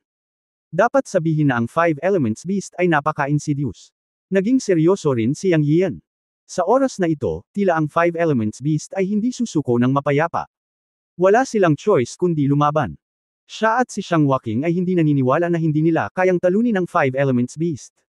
Siyempre, iyon ang iniisip niya sa kanyang puso, ngunit wala man lang siyang tiwala. Dahil mula sa sitwasyon na nakita niya gamit ang kanyang espada ngayon, ang Five Elements Beast na ito ay hindi gaanong makapangyarihan. Bagamat casual niyang ibinaba ang kanyang espada, kahit na ang isang cultivator sa huling yugto ng Spiritual Severing Realm ay maaaring hindi ito madaling makuha. Ngunit kinuha ito ng Five Elements Beast nang walang anumang pinsala. Ang pinakamahalagang bagay ay nalaman niya na ang figure ng Five Elements Beast ay maaaring talagang hindi nakikita, at ang bilis nito ay napakabilis din, mas mabilis pa kaysa sa kanyang bilis. Siya at si Xiang Walking ay pinahintulang ang Five Elements Beast at ito ay lumitaw, na sapat na upang ipakita na ang bilis nito ay lampas sa imahinasyon. Wala pang espiritual na pagbabago. Ang pagiging invisible, mabilis, walang espiritual na pagbabago sa buong katawan, at madaling matuno ang kanyang espada, lahat ng ito ay nagpakita na ang Five Elements Beast na ito ay hindi simple. Kung hindi pa lang nagsalita ang Five Elements Beast, alam ni Yang Yian na hindi niya ito mahahanap. Sa sandaling ito, naninigas ang nerbiyos ni Yang Yiyu at sinabi niya kay Xiang Walking, "Xinger, huwag kang magpigil kapag kaharap ang isang malakas na kaaway." Natakot si Yang Yiyu na ang babaeng ito ay mabagal mag-react at hindi alam kung paano lalaban ng buong lakas, kaya pinaalalahanan niya ito. "Uncle Ancestor, naiintindihan ko." Tumango si Xiang Walking. Hinarap nilang dalawa ang Five Elements Beast, mukhang sobrang solemn na. Itinaas ng Five Elements Beast ang mapagmataas nitong ulo, na may hitsura ng paghamak sa mga mata nito, at sinabing, "Kayong dalawang hamak na tao ay gusto pa ring lumaban. Well, hahayaan kitang umatake ng sabay. Halika, tingnan ko kung ano ang magagawa mo, hahaha." Tawa ng tawa, hindi sineseryoso ng Five Elements Beast sina Yang Yiyu at Xiang Walking. Nagalit ito kay Yang.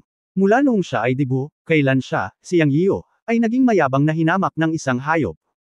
Ito ay hindi matatagalan. Patayin. Si Yang Yiyu ay umungal, itinaas ang kanyang espada, at ang kanyang buong katawan ay puno ng enerhiya. Naalala niya ang uri ng momentum na itinuro sa kanya ng matanda sa kanyang isip, at inisip niya ang kanyang sarili bilang isang Diyos ng digmaan. Pagbuo ng Black Lotus Sword. Nilaslas niya ang Five Elements Beast gamit ang isang espada na kasing lakas ng bahaghari, at apat na itim na lotus ang lumitaw kaagad at lumipad patungo sa Five Elements Beast. Si Xiang Walking ay hindi rin idle. Sa isang iglap, nag-transform siya sa 5 clone, at kasama ang orihinal na katawan, tumayo siya sa forma sayon at nilaslas ang Five Elements Beast gamit ang isang espada. Iyon pa rin ang parehong espada sa matitinik na kagubatan, at ang lakas ng espada ay bumagsak ng 12-dosenang talampakan. Ang Five Elements Beast, na orihinal na hinamak si Yang Yiyu, ay nagpakita ng isang bakas ng pagkagulat sa malalaking mata nito pagkatapos lumabas ang espada ni Yang Yiyu. Bulong sa sarili, medyo kawili-wili, ngunit walang silbi sa haring ito. Pagkaraang bumagsak ang mga salita, ang Five Elements Beast ay nagtaas ng ulo at umungal, roar. Sa susunod na sandali, ang 5 kulay na buhok ng Five Elements Beast sa mga mata ni Yang Yiyu ay sumabog sa nakakasilaw na liwanag, at ang mga ron sa noo nito na parang salitang, "Hari," ay nagniningning lahat. Sa isang iglap, naramdaman ni Yang Yian na ang 5 elemento sa himpapawid ay natipon lahat sa 5 elemento ng hayop, at pagkatapos ay isang napakalakas na hininga ang bumuga mula sa 5 elementong hayop. Ito ay ang hininga ng 5 elemento ng langit at lupa, napakadalisay, at mas malakas kaysa sa hininga ng primitive na kapangyarihan sa kanyang buto ng kamay. Alam ni Yang Yian na ito ang 5 elementong kapangyarihan na pinakamalapit sa pinanggalingan, at ang buong lakas na pagsabog ay mas malakas kaysa sa totoong chi. Nakita ko na ang 5 elementong hayop ay may 5 kulay ng kapangyarihan sa buong katawan nito at naka-cross out, at isa-isa itong naging miniature na bersyon ng 5 elementong hayop. Ungol, dagandong, dagandong.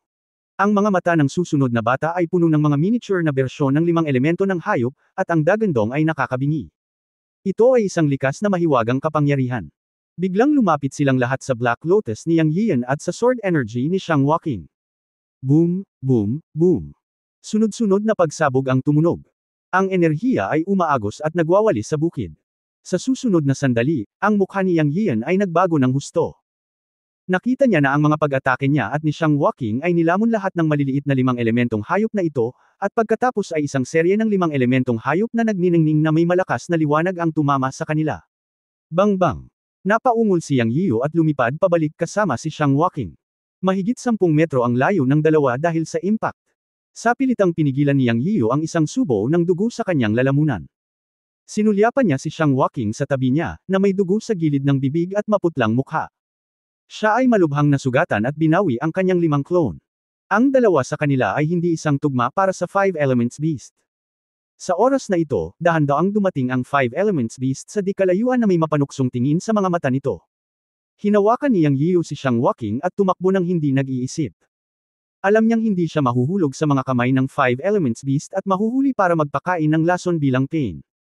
Pagkatapos ng ilang pagtaas-baba, si Yang Yiu ay sumugod sa batong bundok na puno ng mga butas.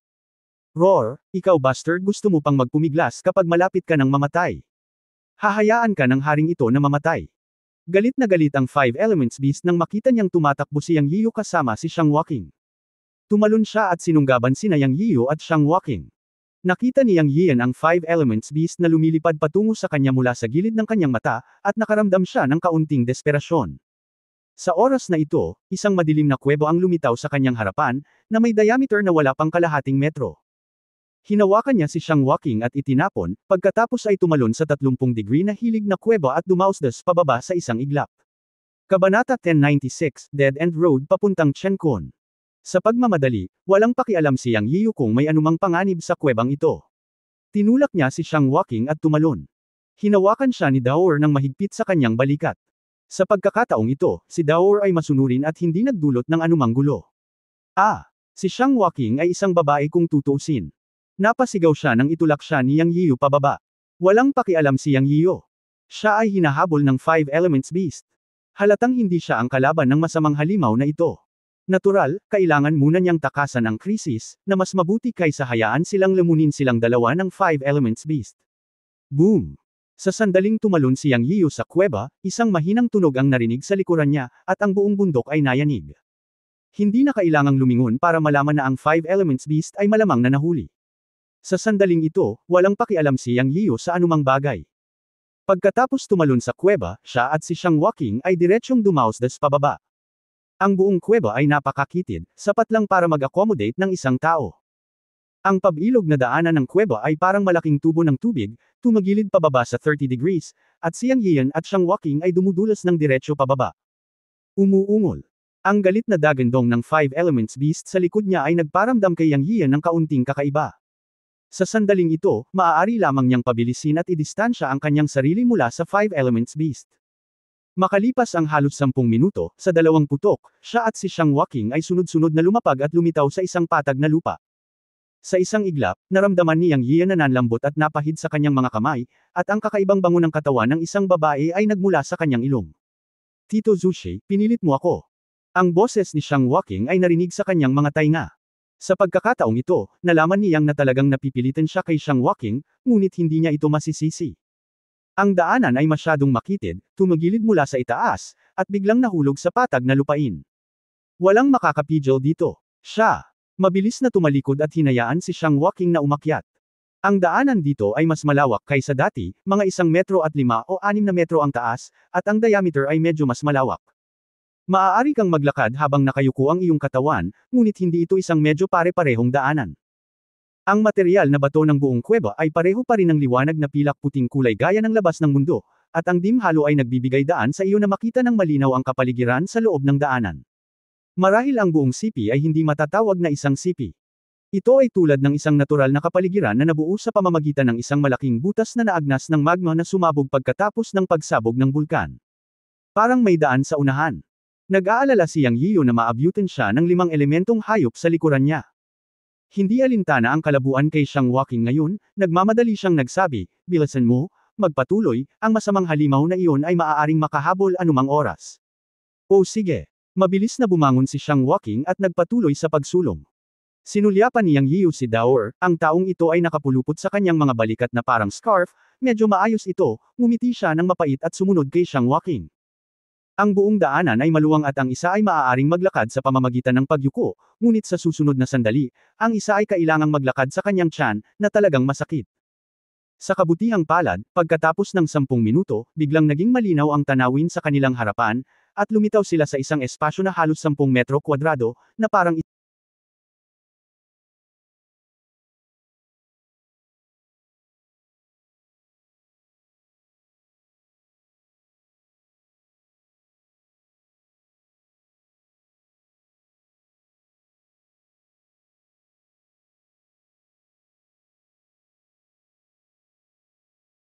maliit na silid. Mukhang nabuo ang espasyong ito sa dulo ng pagpasok ng magma.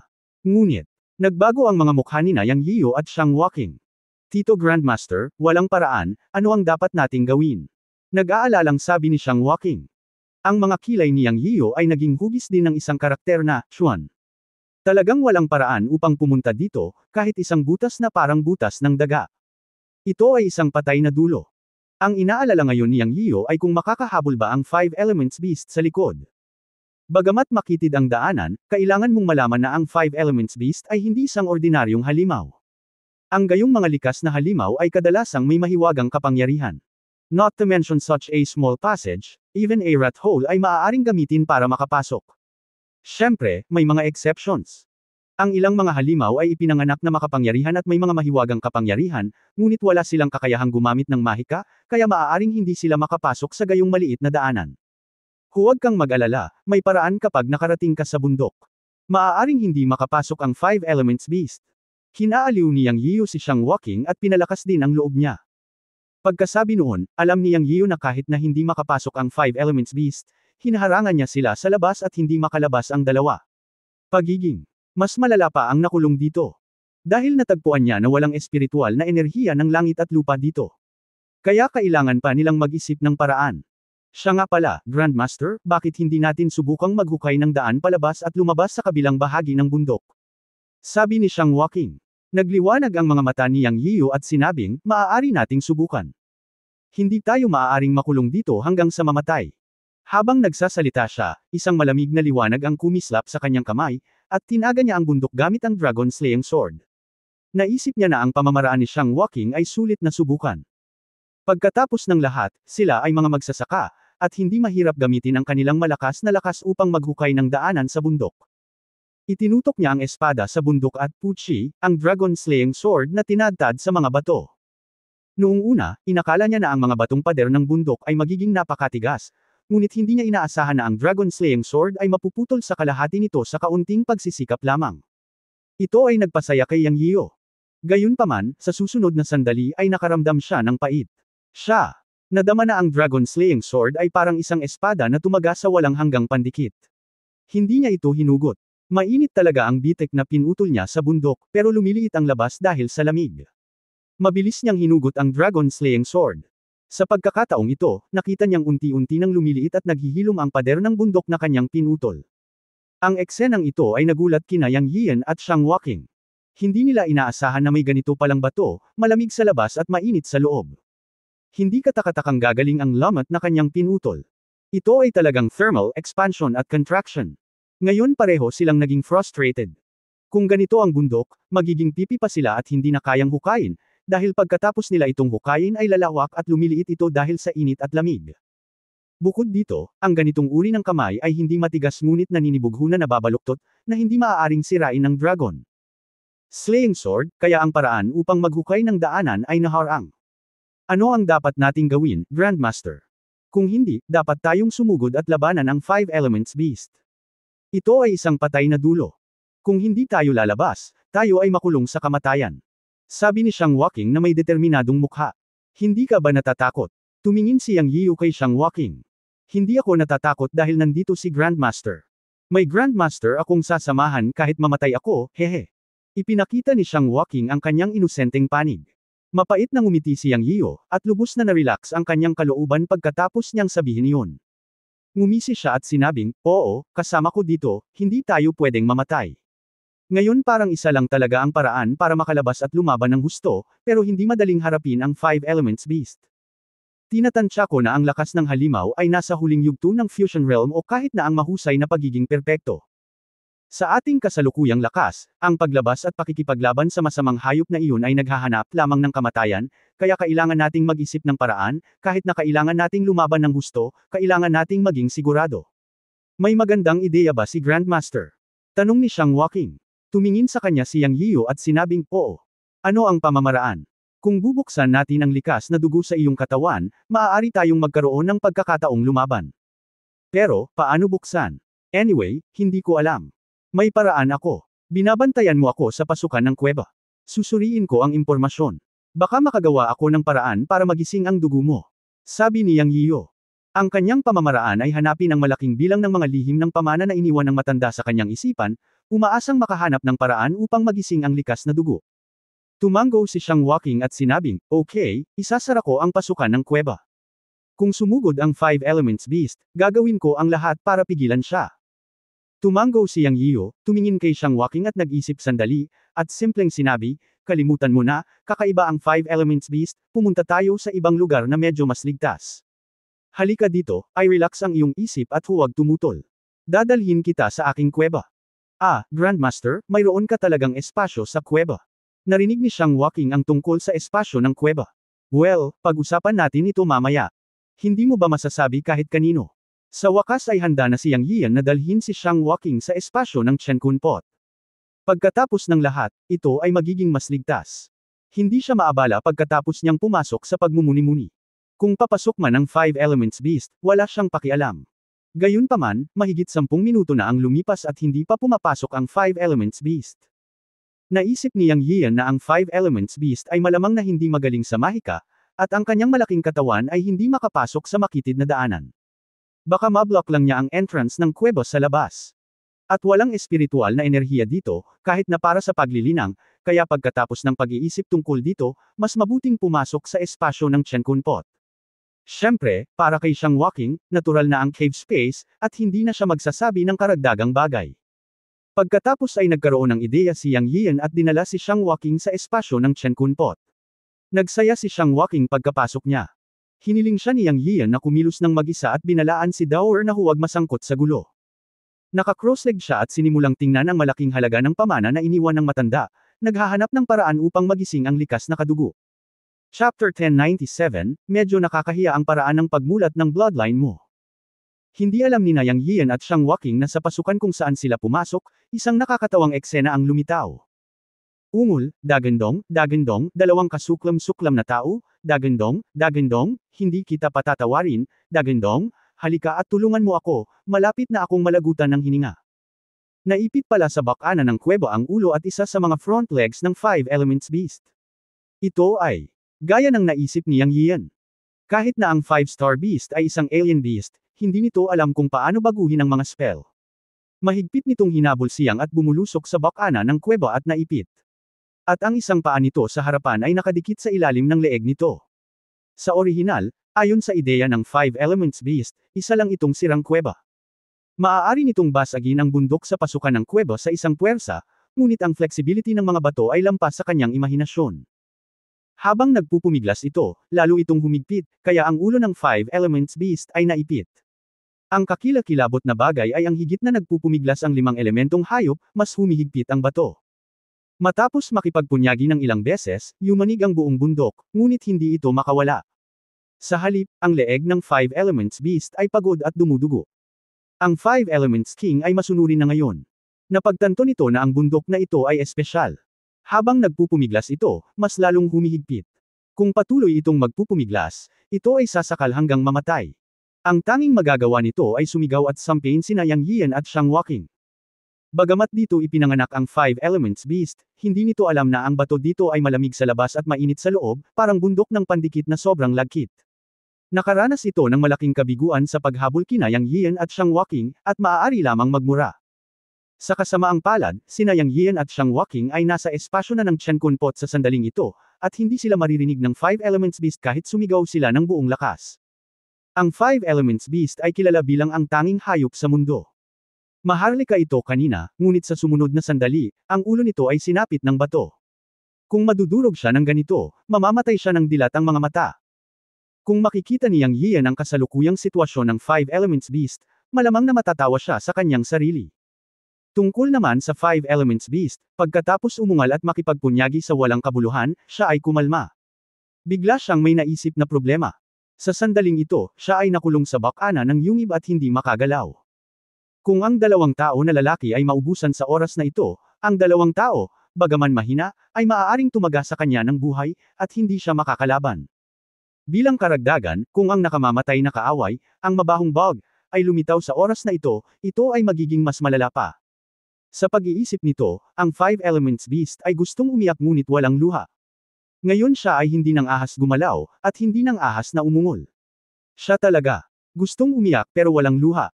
Sa sandaling ito, umaasa siyang lilito ang dalawang tao, dahil kung ikukumpara sa nakamamatay na kalaban, ang mabahong surot, pakiramdam niya ay kaya pa niyang makipagtulungan sa dalawang maput na tao. Pagkatapos ng lahat, gusto ng dalawang tao ang Five Chi Chao Yuan Grass, at siya, ang Five Elements King, ay makakatulong dito.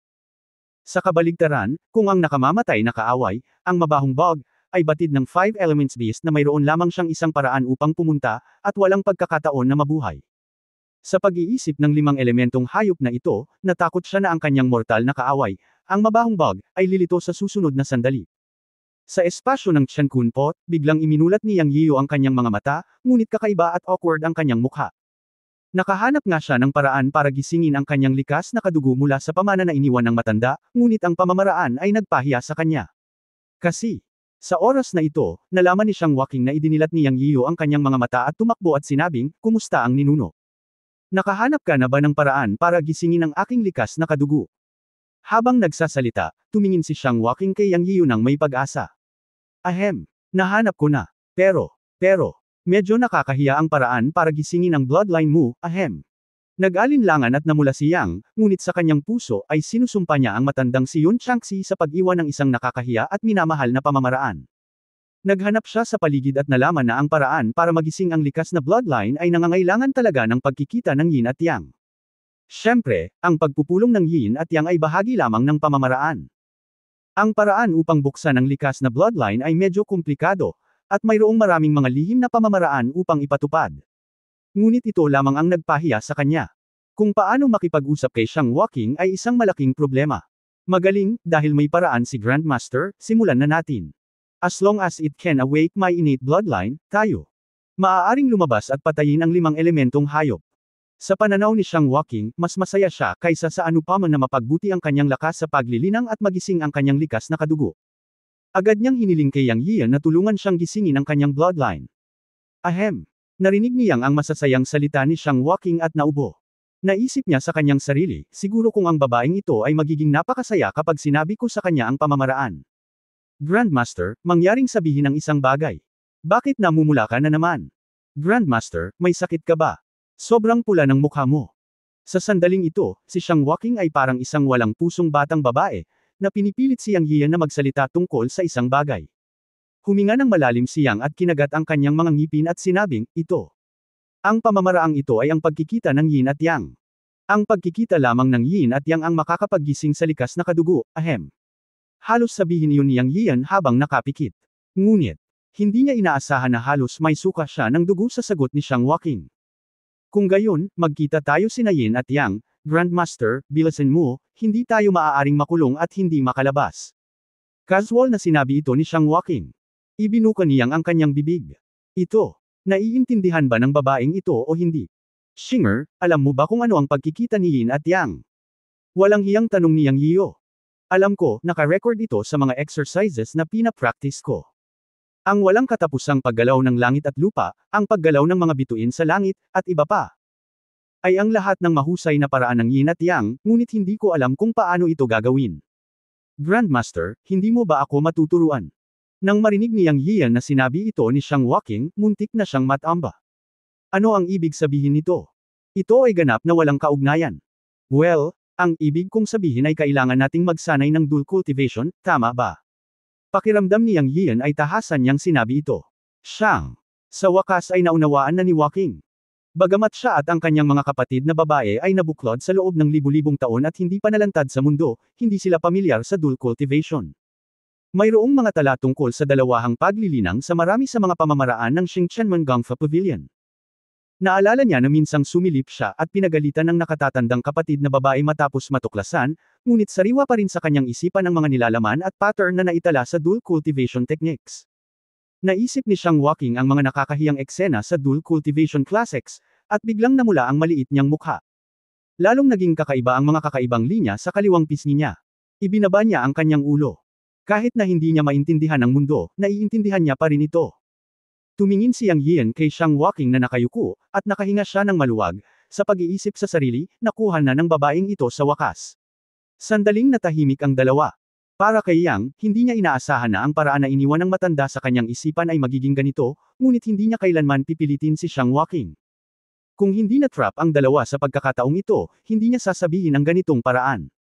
Kung tutuusin, hindi naman siya nagugutom sa ganoong lawak. Gayunpaman, sa kabilang banda, kung gusto mong buksan ang likas na bloodline, kailangan mo talagang gawin ito. Gaya ng sinabi ni Xiang Waking noon, ang paraan ng pagtakbo ng mundo ay ang paraan kung saan nagkikita ang yin at yang. Tumatakbo araw at gabi, tumataas ang malinaw na hangin at bumabagsak ang maputik na hangin. Sa sandaling magkita ang dalawa, ito ay nagiging sandali na ang lahat ng bagay ay muling nabuhay at ipinanganak. Ang pagsilang at pagpapatakbo ng lahat ng bagay sa mundo ay ganito. Totoo rin ito sa pagbubukas ng kapangyarihan ng likas na bloodline ni Xiang Waking. Ngayon ay depende ito sa pipiliin ni Xiang Waking. Kung ayaw niya, hahanap ng ibang paraan si Yang Yian. Hindi na siya magtatagal para mag-practice ng clone, at mag-practice ng mahiwagang kasanayan ng 12 Supremo na itinuro ng matanda. Kahit na ito ay magtatagal, walang ibang paraan. Kung tungkol sa pagpili na buksan ang likas na bloodline ni Xiang Waking, ito ay dahil sa pagmamadali sa oras. Pagkatapos ng lahat, ang mga sekta sa pangalawang antas ay hindi magbibigay ng maraming oras sa Xingchenmen. Sa pamamagitan lamang ng pagpayag kay Xiang Waking na buksan ang kapangyarihan ng kanyang likas na kadugo, makakalabas silang dalawa para harapin ang Five Elements Beast, kahit na hindi pa rin nila sila kayang talunin, ngunit naniniwala siya na ang pagtakas ay wala sa tanong. Sa sandaling ito, ang puso ni Xiang Waking ay nasa gulo, at siya ay nahulog sa malalim na pag-iisip. Gusto niyang tulungan ang panganay na kapatid na babae at ang sekta. Sa pagkakataong ito ay sinundan niya ang tiyuhin ng lolo upang hanapin ang 5 Chi Chao Yuan na damo, ngunit ngayon siya ay nakulong dito. Pagkatapos ng ilang minutong pag-iisip, itinaas ni Xiang Waking ang kanyang ulo at mariing sinabi, Grandmaster. Grandmaster Uncle, handa akong magsanay ng dual cultivation kasama mo, pakitulungan ang lolo na tiyuhin. Bagamat simple si Xiang Waking, hindi siya tanga. Ang itinuring niya sa kanyang puso ay ang panganay na kapatid na babae at ang sekta, na isang dakilang katwiran. Kung ikukumpara sa libu-libong taon ng pag-aalaga at pagpapalaki ng panganay na kapatid na babae at ang dakilang kabaitan ng sekta, ano ang dual cultivation? Higit pa rito, sa kanyang pangunawa, ang tiyuhin ng lolo ay hindi masamang tao, at mayroon siyang hindi maipaliwanag na kagalakan sa kanyang puso.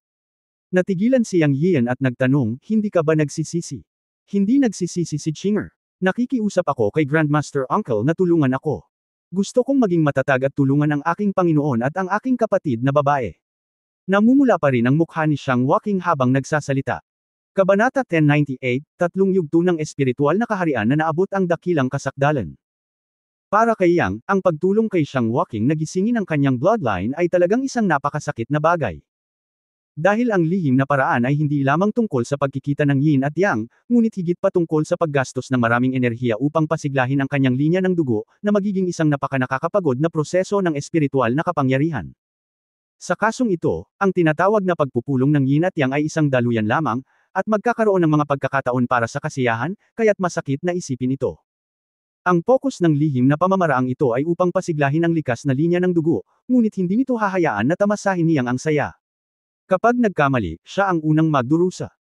Sa isang banda, kailangan niyang i-circulate ang kanyang tunay na chi upang pasiglahin ang bloodline ni Xiang Waking, at sa kabilang banda, kailangan niyang pagbutihin ang kanyang espiritual na kapangyarihan upang patatagin ang kanyang kaluluwa, at hindi siya manggahas na magambala.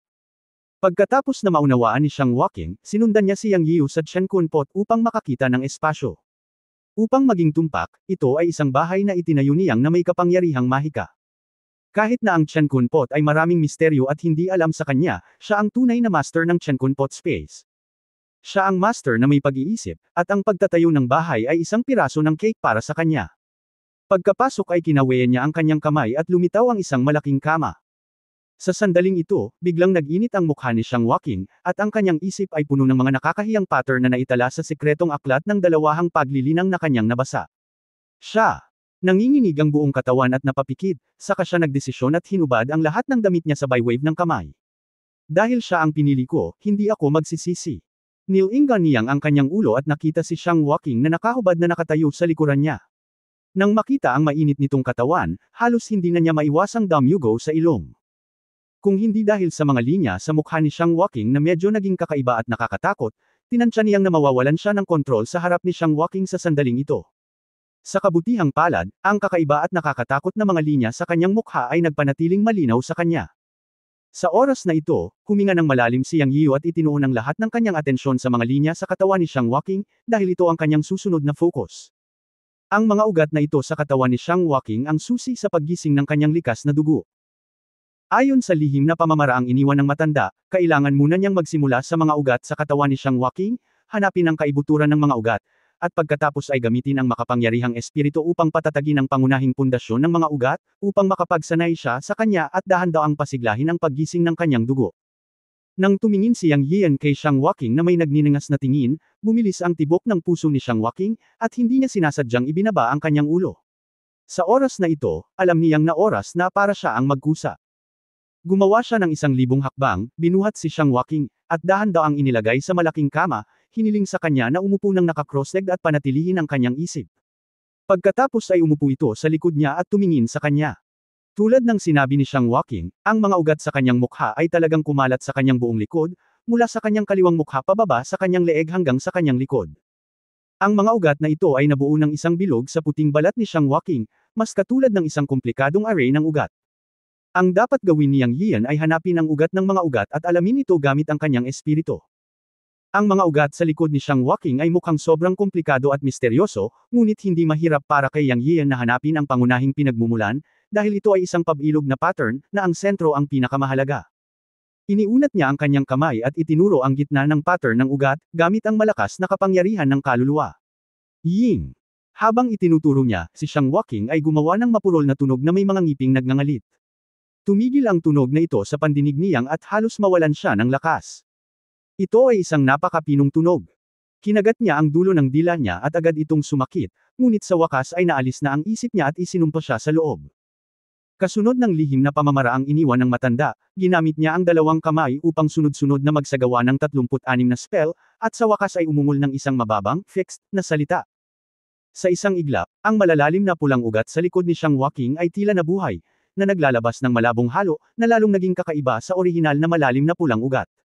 Ying, muling pumasok sa isip ko ang nagngangalit na mga ngipin ni Xiang Waking. Tinapos ni Yang Yian ang ehersisyo at pinunasan ang pawis sa kanyang noo. Kinain ng isang galaw na ito ang halos lahat ng kapangyarihan ng kanyang kaluluwa, at ang kanyang kaluluwa ay medyo mahina. Siyempre, ang pinakamahalagang bagay ay ang tunog na ginawa ni Xiang Waking ay labis na pagsubok sa kanyang konsentrasyon. Sa kabutihang palad, nagtagumpay ito sa isang suntok. Ang pag-iwan ng marka ng kaluluwa o kapangyarihan ng kaluluwa sa mga ugat ng dugo ni Xiang Waking ay katumbas ng pagkakaroon ng koneksyon sa pagitan ng dalawa. Kapag pinasigla niya ang dugo, magkakaroon ng dagandong. Sa isang banda, dapat niyang gamitin ang totoong chi para pasiglahin ito, at sa kabilang banda, kailangan niyang gamitin ang kaluluwa para pasiglahin ang mga ugat ng dugo nito.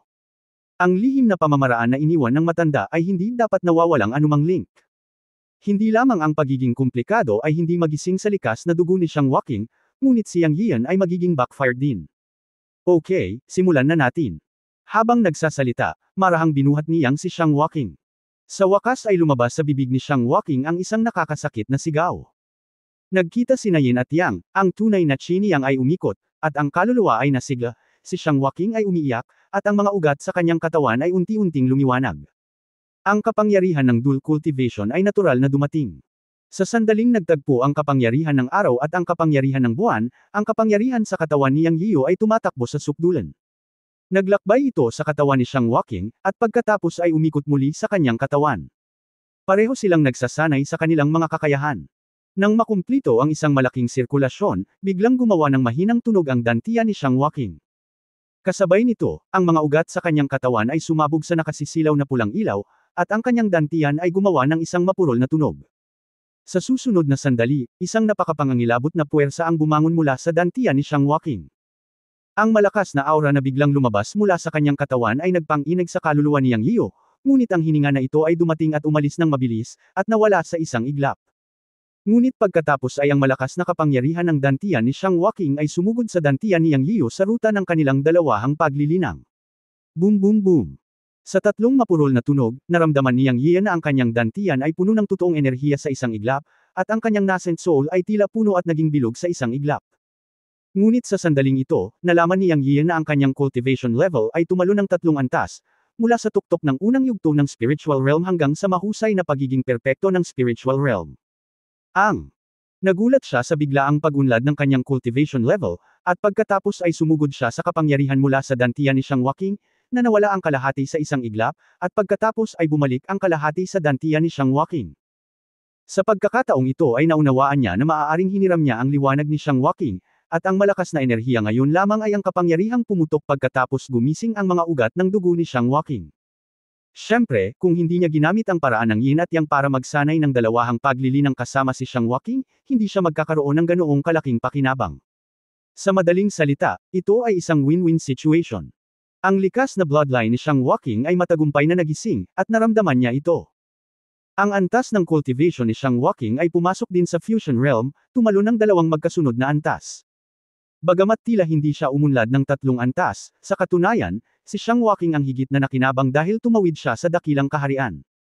Mula sa huling yugto ng Distraction Realm hanggang sa maagang yugto ng Fusion Realm, may bottleneck ng Great Realm sa pagitan, kaya ang pinakamalaking benepisyaryo ay si Xiang Waking. Sa sandaling ito, pareho silang nakalusot sa kanilang mga antas ng paglilinang. Nawala ang mga ugat ng dugo sa mukha at katawan ni Xiang Waking. Ito ay dahil nawala ang mga ugat pagkatapos ng paggising ng bloodline, o ang mga ugat ay orihinal na kapangyarihan ng blockade. Ngayong na-unlock na ni Xiang Waking ang nakablock na kapangyarihan, natural na itong mawawala. Upang maging tumpak, ang mga ugat ay naging kanyang kapangyarihan at nakaimbak sa kanyang katawan. Dahan-daang ibinaba ni Yang Yiyan si Xiang Waking at itinigil ang dual cultivation sa sandaling ito. Matapos silang dalawa ay makalusot, ang pinakamahalagang bagay ay ang patatagin ng larangan ng paglilinang. Hindi ko alam kung gaano katagal, ngunit sa wakas ay pinatatag ni Yang Yiyan ang kanyang kaharian at nakapasok sa napakahusay na kaharian ng kaguluhan. Binuksan niya ang kanyang mga mata. Lumitaw sa kanyang paningin ang puting jade na balat ni Xiang Waking. Matapos mawala ang mga ugat sa kanyang mukha, ang lumitaw sa paningin ni Yang ay isang mukha na hindi pag-aari ng isang diwata. Saglit, tulala siyang tumingin kay Xiang Waking, tumibok ang kanyang puso. Wala siyang ginawang masama noon para magising ang bloodline nito. Ngayong nakapagpahinga na siya, handa na siyang na magdota sa kanya. Sa sandaling ito, natapos na rin ni Xiang Waking ang kanyang pagsasanay at binuksan ang kanyang mga mata. Nagkatinginan ang dalawa, nagkatitigan. Tumingin siyang kay Xiang Waking at nilunok ang kanyang laway. Namula si Xiang Waking nang makita niyang nakatitig sa kanya si Yang Yiyan, parang hinog na pulang mansanas na partikular na nakatutokso. Sa pagkakataong ito, hindi na nakayanan ni Yang at nagmamadaling lumapit. Sa pagkalkula ng oras, gumugol sina Yang Yiyan at Xiang Waking ng 1 buwan sa espasyo ng Chenkun Pot. Sa 1 buwan, ang likas na bloodline ni Xiang Waking ay nagising, at ang dalawa sa kanila ay lubos na napabuti ang kanilang paglilinang. Lumabas siya ng Chenkun Pot nang may kumpiyansa at naghanda na lumabas. Kahit na hindi niya matalo ang 5 Elements Beast sa pagkakataong ito, naniniwala si Yang Yiyan na sila ni Xiang Waking ay walang magiging problema sa pag-alis sa 5 Elements Beast kung sila ay magsanib puwersa. Lumitaw pa rin silang dalawa sa makitid na espasyo ng bundok at umakyat sa daanan, ngunit nagulat sila nang makarating sila sa pasukan ng kuweba. Kabanata 1999 na handa akong ibigay ang aking marka ng espiritu ng buhay. Nang si Yang Yiyan at Xiang Waking ay lumapit sa pasukan ng kuweba, nakaamoy sila ng madugong amoy mula sa malayo, at ang kanilang paningin ay hindi man maliwanag, na napaka hindi makatwiran. Ito ay nakatayo sa katwiran. Na dapat may liwanag kapag papalapit sa pasukan ng kuweba, ngunit ito ay napakadilim. Ang unang reaksyon ni Yang Yian ay hiniranggan ng Five Elements Beast ang pasukan ng kuweba. Gayunpaman, nang siya at si Xiang Waking ay lumapit, napagtanto nila na ang pasukan ng kuweba ay talagang hiniranggan ng Five Elements Beast, ngunit ang Five Elements Beast ay hiniranggan ito ng kanyang katawan.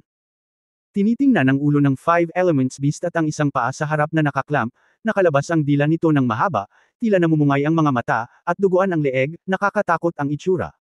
Ano? Tungkol sa kamahalan noong hinabol siya nito at si Xiang Waking. Ang Five Elements Beast ay isa na lamang patay na aso sa kanyang paningin.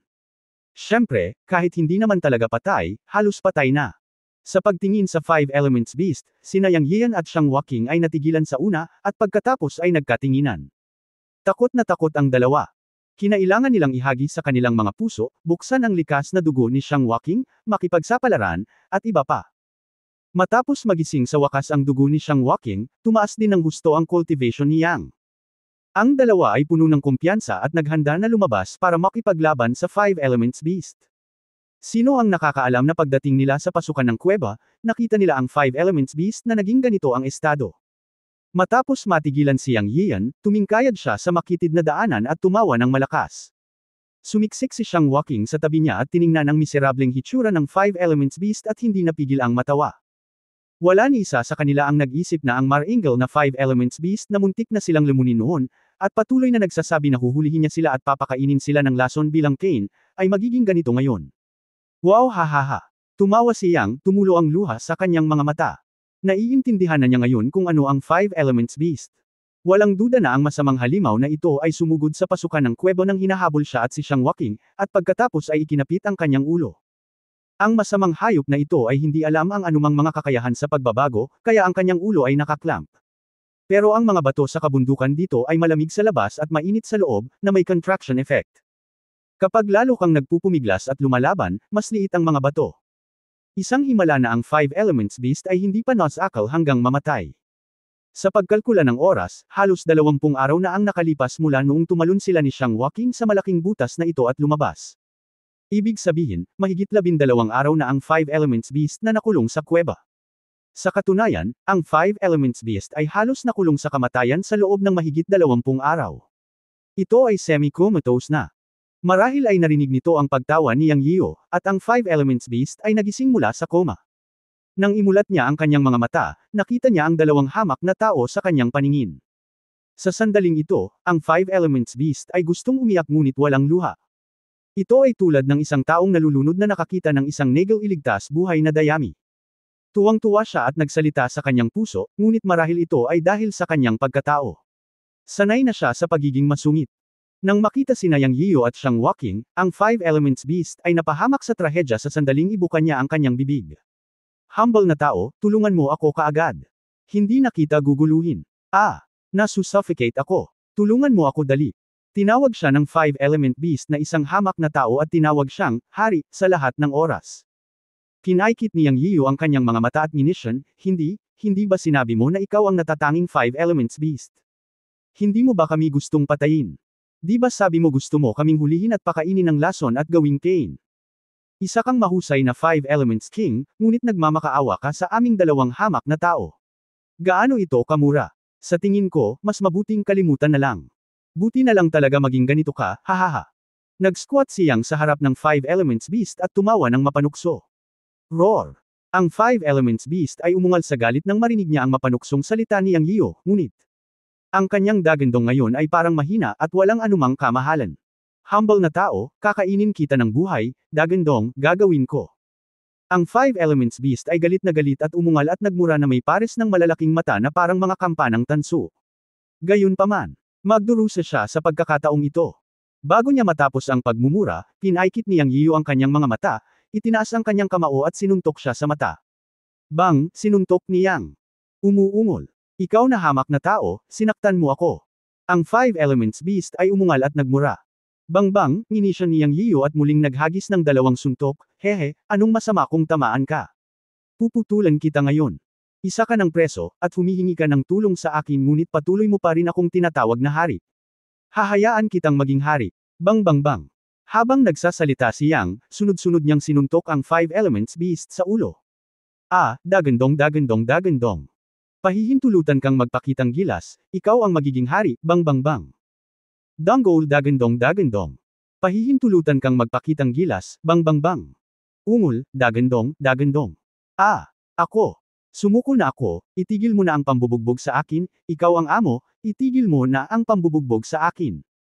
Sa wakas ay nagising ang Five Elements Beast sa ilalim ng pagpapahirap ni Yang, nakilala ang katotohanan, at nagsimulang humingi ng awa. Alam niya na si Yang Yiyo na ang hari ngayon, at siya, ang Five Elements Beast, ay isang bilanggo, na ang kanyang ulo ay nakadikit sa batong bundok at hindi makagalaw. Kahit na gusto niyang gamitin ang kanyang talento para harapin si Yang Yiyo, wala siyang paraan para gawin iyon. Kaya ang Five Elements Beast ay dumudugo sa kanyang puso, isang madugong aral. Pagkatapos niyang humingi ng awa na may umiiyak na boses, tumigil si Yang. Pagod din siya. Nakakapagod ding talunin ang mga tao, o hindi mga hayop, sa isang makitid na daanan. Hehe, huwag ka nang magpanggap. Tanong ni Yang Yiyo, nakatingin sa Five Elements Beast. Bagamat hindi alam ng Five Elements Beast kung ano ang pagpapanggap, naiintindihan niya ang kahulugan ng mga salita sa pamamagitan ng pakikinig sa tono, at nagmamadaling sinabi ng mahina, hindi na ako magpapanggap, mangyaring iligtas ang aking buhay, boss. Tama, sira ulo mo, di ba? Hindi mo makilala ang sitwasyon. Tinatawag mo pa ang sarili mong hari sa harapan ko, humihingi ka ng away, alam mo ba iyon? Oo, nagkamali ako, mangyaring huwag mo akong patulan. Sa sandaling ito, ang Five Elements Beast ay wala ng anumang dignidad bilang ang Five Elements King, at naging masunurin tulad ng isang aso sa harap ni Yang Yiyo. Sa oras na ito, biglang sinabi ni Xiang Waking sa kanyang likuran, asawa, hinarang ng masamang halimaw na ito ang ating paglabas at hindi rin tayo makakalabas. Ano ang dapat nating gawin? Ang salitang, asawa, ay natural na masamang lasa ni Yang, at tinawag siya ni Xiang Waking. Dahil babae niya si Yang, kaya niyang sabihin ang kahit ano. Oo, tulungan mo ako, nakulong ako ng ganito, at hindi ka makakalabas, tulungan mo ako. Lumiwanag ang mga mata ng Five Elements Beast at mabilis niyang sinunod ang sinabi ni Xiang Waking. Nakita ni Yang Yiyo ang ningning sa mga mata ng Five Elements Beast. Paanong hindi niya maiintindihan ang maliliit na pandaraya sa isipan ng masamang halimaw na ito? Kung talagang tinulungan niya ang Five Elements Beast mula sa gulo, nang ahas si Yang Yiyo na garantiya na ang unang gagawin ng masamang halimaw na ito pagkatapos nitong makawala sa gulo ay kainin siya at si Xiang Waking ng buhay. Ngunit kung hindi niya tinulungan ang Five Elements Beast na makaalis sa gulo, sila ni Xiang Waking ay talagang hindi makakalabas. Kailangan niyang tumulong, ngunit paano gagawin niyang ang isang negosyong malulugi? Sa sandaling imulat niya ang kanyang mga mata, nagkaroon siya ng ideya. Ngumiti siya at sinasadyang sinabi kay Xiang Waking, huwag kang mag-alala, ginang. Ito ay isang maliit na problema. Puputulan ko ang halimaw na ito, at natural na makakalabas tayo. Kung tungkol sa pagtulong sa masamang hayop na ito, huwag mo na itong isipin. Kung tutulungan natin siya, papatayin niya tayo kapag nakatakas siya. Habang nagsasalita siya, isang malamig na liwanag ang kumislap sa kanyang kamay, at ang Dragon Slaying Sword ay nasa kanyang kamay, naghahanda na upang putulin ang Five Elements Beast. Ngunit sa sandaling ito, ang Five Elements Beast ay natakot hanggang sa mamatay, at ang kanyang ekspresyon ay nagbago ng gusto at siya ay nagmamadaling nagsabi, Lolo, iligtas mo ang aking buhay. Ako ay hindi maglalakas loob na saktan ka, hindi ako manggahas, handa akong ibigay ang aking marka ng kaluluwa sa buhay at maging iyong bundok, mangyaring huwag mo akong patayin. Ngumiti si Yang Yiyo, hinihintay niya ang Five Elements Beast na sabihin ito. Sa katunayan, mula sa unang pagkakataon na nakita niya ang Five Elements Beast, naisip niya na ang Five Elements Beast ay mukhang napakakol, at naisip niya kung gaano kasarap magkaroon ng ganoong bundok, ngunit hindi niya inaasahan na ang Five Elements Beast ay napakalakas mula sa simula, kaya nasira ang pangarap ng isang bundok. Ngunit ang mga bagay ay hindi mahuhulaan. Hindi niya inaasahan na bibigyan siya ng Diyos ng ganoong pagkakataon. Siya, alam din na hindi makatotohanan ang pilit na pagsupil sa Five Elements Beast. Ang pinakamahusay na paraan ay hayaan ang 5 elemento na ipakita ang marka ng kanilang sariling mga kaluluwa. Sa ganitong paraan, matatag nilang makokontrol ang Five Elements Beast. Kung maglakas loob siyang magkaroon ng anumang masamang pag-iisip, maaari niyang sirain ang kanyang sariling kaluluwa sa isang sandali. Kung ibibigay niya ang kanyang sariling kaluluwa, ito ay tulad ng pagbibigay ng kanyang buhay at kamatayan sa iba. Hehe, hindi ka tanga. Okay, ibigay mo ang sarili mong kaluluwa, at tutulungan kita pagdating ng panahon. Puno ng ngiti ang mukha ni Yang. Sa pag-iisip na magkaroon ng isang makapangyarihang Five Elements Beast bilang isang bundok, nakaramdam siya ng labis na kasiyahan. Oo, ibibigay ko kaagad. Ang Five Elements Beast ay mahinang tumugon, at pagkatapos ay isang gintong liwanag ang kumislap mula sa mga kilay nito. Isang miniature na bersyon ng Five Elements Beast, 3 pulgada lang ang haba, ang lumipad palabas, eksaktong kapareho ng orihinal, at lumipad patungo sa mga kilay ni Yang Yio. Sa susunod na sandali, tinipon ni Yang Yian ang kaluluwa ng Five Elements Beast at kinumpirma na ito nga ang kaluluwa ng Five Elements Beast. Agad naman siyang tumawa ng malakas. Mula ngayon, kinokontrol niya ang buhay at kamatayan ng Five Elements Beast. Gayunpaman, hindi nakita ni Yang Yian sa kanyang matagumpay na pagtawa na ang isang sinag ng liwanag ay kumislap sa kaibuturan ng mga mata ng Five Elements Beast, at ang kanyang ekspresyon ay nanunuya din. Kabanata 1105 ang 5 elementong hayop ay nais lalamunan ang kanilang Panginoon. Hindi makita ni Yang Yio ang kakaiba sa mga mata ng Five Elements Beast. Siya ay nasa mabuting kalagayan matapos makuha ang marka ng natal spirit ng Five Elements Beast. Sumunod, nagsimula siyang mag-isip kung paano tutulungan ang Five Elements Beast na makatakas. Tulad ng sinabi ni Xiang Waking, kung hindi niya tinulungan ang Five Elements Beast na makatakas, hindi sila makakalabas ni Xiang Waking. Ngayong naging master na siya ng Five Elements Beast, natural na kailangan niyang humanap ng paraan. Ngunit kung paano tutulungan ang Five Elements Beast na makatakas ay talagang naging isang mahirap na problema ng ilang sandali. Ang kakaiba ay ang mga bato dito ay masyadong espesyal at hindi maaaring basagin ng malupit na puwersa, o masasabing walang paraan upang harapin ang mga bato kung ang lakas ay hindi umabot sa isang tiyak na antas. Kung ang lakas ay sapat na malakas, maaari itong natural na masira sa pamamagitan ng malupit na puwersa. Sa anumang kaso, kailangan itong subukan ni Yang Yio. Pagkatapos ng lahat, isa na siyang mahusay na perpekto sa larangan ng distraction, at kasama si Xiang Waking sa larangan ng pagsasanib, ang pinagsamang lakas ng dalawa ay hindi maliit. Maghanda na gumamit ng malupit na puwersa upang subukang makita kung ang mga bato ay maaaring basagin. Hanggat mayroong isang maluwag na Five Elements Beast na makakatakas. Madam, subukan natin ito ng sabay-sabay. Tinawag niyang si Xiang Waking na, Madam, sa sobrang cheesy na paraan. Okay, asawa. Para kay Xiang Waking, na hindi pamilyar sa mundo, ang mag-asawa ay isang titulo lamang. Hindi niya alam kung ano ang ibig sabihin nito. Anyway, kailangan niyang makinig kay Yang Yio ngayon. Pagkatapos ang dalawa sa kanila ay nagsagawa ng kanilang lakas ng sama-sama, nagpapapuwersa sa mga bato sa gilid ng ulo ng Five Elements Beast, at ang bawat isa sa kanila ay nag-activate ng kanilang tunay na enerhiya. Boom! Nayanig ang buong bundok sa sandaling ito. Ngunit mahirap para sa Five Elements Beast. Habang ginagamit ni Yang Yio at Xiang Waking ang kanilang lakas, yumanig ang bundok, ngunit hindi ito lumuwag. Sa halip, muling nagkontrata ang mga bato. Ang Five Elements Beast ay napasigaw sa sakit, umuungol. Ah! Lolo! Guro, tumigil ka na, nadudurog ang ulo ko. Ah! Huminto si Yang Yio sa pagmamadali. Hindi niya akalain na ang lakas ng contraction ng mga bato ay napakahirap harapin. Kahit kay Xiang Waking, wala silang magagawa. Sa halip, ang Five Elements Beast ay naklamp ng mas mahigpit. Sa isang sulyap, nagsimulang damaloy ang dugo mula sa ulo ng Five Elements Beast, ngunit nadurog ito ng pag-urong muli ng Five Elements Beast. Si Yang Yio ay medyo walang magawa. Umuungol. Sobrang sakit. Patuloy na sumisigaw ang Five Elements Beast sa kabilang panig. Alam ni Yang Yio na hindi siya maaaring gumamit ng brute force. Kung tamaan niya ulit ang Five Elements Beast, ang bundok ay mamamatay, at ang ulo nito ay madudurog. Ano ang dapat kong gawin, asawa? Tingnan ang sugat sa ulo ng Five Elements Beast. Kung magpapatuloy ito, mamamatay siya kung siya ay duguan hanggang mamatay. Mahinang sabi ni Xiang Waking. Ngunit ang Five Elements Beast ay kinilig sa kanyang tenga. Oo, kung magpapatuloy ito, mamamatay siya kung hindi siya madudurog hanggang sa mamatay, at mamamatay siya kung siya ay duguan hanggang mamatay. Umiyak siya at sinabi, Guro, pakiusap, itigil muna ang pagdurugo para sa akin. Naisip ito ni Yang Yio at nakita niya ang malaking sugat sa ulo ng Five Elements Beast.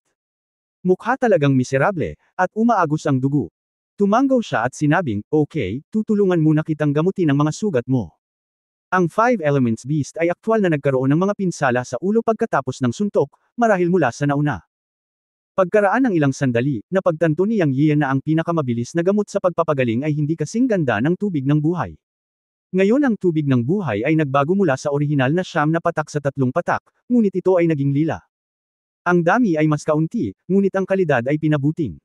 Mula sa pagdidilig ng mga sanga ng tinek sa isang higanteng puno, makikita na ang enerhiya ng lilang tubig ng buhay ay malayo sa maihahambing sa orihinal na berdeng tubig ng buhay. Mas malakas pa ang sigla. Sa isang pag-iisip, isang patak ng lilang tubig ng buhay ang lumitaw sa mga kamay.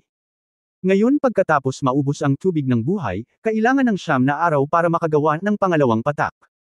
Matapos maubos ang lahat ng 3 patak ng tubig ng buhay, aabutin ng 27 araw upang mapunan muli. Sa panahon ng Sa pagkakataong ito sa Chenkun Pot Space kasama si Xiang Walking, nilagyan na lamang niya ng laman ang isang patak na ginamit niya sa pagdidilig sa mga sanga ng tinik at ang isang patak na natikman niya. Sa oras na ito, mayroon pa ring 3 patak sa Lifestone sa Chenkun Pot Space. Si Yang Yian ay nagmamalasakit pa rin sa pattern ng oras ng tubig ng buhay na nauubos sa buhay. Pagkatapos ng lahat, ang bagay na ito ay lubhang kapaki-pakinabang para sa pagpapagaling, ngunit sa kasamaang palad ay natagpuan niya na ang tubig ng buhay ay maaari lamang maglaro ng isang nakapagpapagaling na papel para sa sangkatauhan. Kung tungkol sa pagdidilig ng espiritual na gamot at iba pang katulad na mga halaman, ang tubig ng buhay ay may kamanghamanghang epekto. Hindi ko lang alam kung ang evolved purple water of life ay may epekto sa halimaw na halimaw, o kung ano ang epekto nito, ngunit ito ay dapat na higit pa sa sapat para sa pagpapagaling. Tama lang na nandito ang 5 Elements Beast para mag-eksperimento. Tumingin si Yang Yiu sa 5 Elements Beast at sinabing, buksan mo ang iyong bibig. Nakita ng 5 Elements Beast ang isang patak ng purple na tubig na lumulutang sa katawan ni Yang Yiu, at agad na naamoy ang kakaibang halimuyak na hindi niya kayang labanan. Nang makita ang patak ng lilang tubig na ito, gusto ng 5 Elements Beast na lamunin ito mula sa kaibuturan ng kanyang kaluluwa. Parang isang patak ng mahiwagang lilang tubig. Matapos buksan ni Yang Yiu ang kanyang bibig, ang 5 Elements Beast ay hindi namamalayan na ibinuka ang kanyang bibig. Sa isang pitik ng kanyang daliri, ipinadala ni Yang Yiu ang tubig ng buhay na may kulay lila na halo sa bibig ng 5 Elements Beast. Sa susunod na sandali ay tinitigan niya ang 5 Elements Beast, gustong makita kung ano ang magiging epekto ng evolved water of life sa Monster Beast. Umuungol. Matapos ang isang patak ng lilang tubig ng buhay ay lamunin ng 5 Elements Beast, isang kakaibang sigaw ang lumabas sa bibig ng 5 Elements Beast. May kakaibang naramdaman sina Yang Yian at Xiang Walking, tulad ng mahabang alulong na may halong sakit at ginhawa. Pagkatapos ay biglang nagbago ang mukha ni Yang Yian, ngunit pagkatapos ay bumalik ito sa normal, at hindi niya maiwasang magpakita ng kagalakan, isang murang ngiti, tulad ng isang pulubi na nakahanap ng isang treasure house. Umuungol. Ang 5 Elements Beast ay umungal muli, at sa sandaling ito, ang katawan ng 5 Elements Beast ay sumabog sa isang makulay na halo, at ang hininga nito ay napukaw din ng gusto, na may nakakatakot na momentum na lumilitaw sa katawan nito. Sa mga mata ni Yang Yiu at Xiang Walking, ang sugat sa ulo ng 5 Elements Beast ay nakabawi sa bilis na nakikita ng mata. Dahil sa malakas na momentum, hindi sinasadyang umatras sina Yang Yiu at Xiang Walking. Ang momentum ng 5 Elements Beast ay patuloy na tumaas, at ang halo ng buong katawan ay naging mas maliwanag at mas maliwanag. Hindi maiwasang mag-alala ni Xiang Walking at sinabing, asawa, ano ang pinakain mo sa kanya? Ang 5 Elements Beast ay tila nag-evolve, sa katunayan, ito ay masyadong malakas. Napangiti si Yang Yiu nang marinig niya ang mga salita ni Xiang Walking, at sinabing walang anumang pag-aalala, ang 5 Elements Beast ay talagang nag-evolve, ngunit huwag mag-alala, binigyan ko ang 5 Elements Beast ng magagandang bagay, hehe. Sa oras na ito, si Yang ay may nakakalokong ngiti sa kanyang mukha. Ngunit mas nag-alala si Xiang Walking nang marinig niya ito, ang aking asawa, kahit na ang 5 Elements Beast ay nagbigay sa iyo ng kanyang natal soul mark, ayon sa teorya ay kinokontrol mo ang kanyang buhay at kamatayan, ngunit nabasa ko na sa mga class A ko noon na kung ang kaluluwa ng espiritong hayop ay masyadong malakas kaysa sa Panginoon, ito ay aatakehin ng espiritong hayop, ikaw. Naunawaan ni Yang Yian ang ibig sabihin ni Xiang Walking. Ito talaga ang sinabi niya. Ang pinakadirekta, magaspang at epektibong paraan upang masupol ang espiritong hayop ay ang kontrolin ang natal soul mark ng espiritong hayop. Kung ang espiritong hayop ay nang-ahas na labanan ng Panginoon, maaaring sirain ito ng Panginoon sa isang pag-iisip lamang. Ngunit mayroong isang caveat. Kapag ang natal soul ng spirit beast ay masyadong malakas kaysa sa sariling kaluluwa ng master, kung ang spirit beast ay may ibang isip, aatakehin nito ang master, at pagkatapos ay tiyak na mamamatay ang master, at ang pag-aalala ni Xiang Walking ay eksaktong ganito. Gayunpaman, ngumiti si Yang at sinabing, huwag kang mag-alala, binibini. Kahit na ang kaluluwa ng 5 Elements Beast ay 10 beses na mas malakas kaysa sa akin, isa lang siyang uod sa paningin ko. Kung maglakas loob ang 5 Elements Beast na mag-iba ang isip, tuturuan ko siya ng malalim na leksyon na mas masahol pa sa kamatayan, hehe. Ang mga salita ni Yang ay nagparamdam kay Xiang Walking ng buong kumpiyansa, ngunit si Xiang Walking ay nanginginig sa lahat, lalo na ang huling pagngisi ni Yang. Dahil narinig niya ang buong pagtitiwala ni Yang, hindi na nagsalita pa si Xiang Walking. Ang dalawa ay patuloy na tumingin sa 5 Elements Beast, at nakita na ang liwanag sa 5 Elements Beast ay kumikinang pa rin. Pagkaraan ng ilang sandali, biglang tumunog ang isang boom mula sa Five Elements Beast. Boom! Umuungol. Sinundan ng mahaba at masayang dagandong. Sa sandaling ito, nalaman ni Yang Yian at Xiang Waking na ang Five Elements Beast ay nag-evolve, at ito ay talagang malakas, na umaabot sa aura na katumbas ng Crossing Tribulation Period. Sa isang iglap, ang liwanag sa katawan ng Five Elements Beast ay agad na naging maliit na araw, sumasabog at nagniningning, kaya napapikit sina Yang Yian at Xiang Waking nang hindi sinasadya. Boom! Umuungol, waahaha, nakalabas na ako sa wakas, wow haha. Sa gitna ng pagyanig ng lupa, ipinikit ni Yang Yiu at Xiang Waking ang kanilang mga mata, at narinig ang mapagmataas na pagtawa ng Five Elements Beast. Sa sumunod na sandali, binuksan ng dalawa ang kanilang mga mata at nalaman na nakatakas na ang Five Elements Beast. Bumukas ang pasukan ng kuweba, at mabilis na umakyat ang dalawa sa kuweba at pumunta sa labas. Pagkatapos ay narinig sa kanilang mga tainga ang labis na galit at malamig na boses ng Five Elements Beast. Hamak na tao, gusto kong makita kung paano kayo mamatay ngayon. Husband. Agad na kinabahan si Xiang Waking. Nangyari na ang pinakakinakabahan niya. Ang Five Elements Beast ay talagang hindi tumupad sa kanyang salita at gustong lumunin ang kanyang amo. End of this chapter. Abangan ang susunod na kabanata.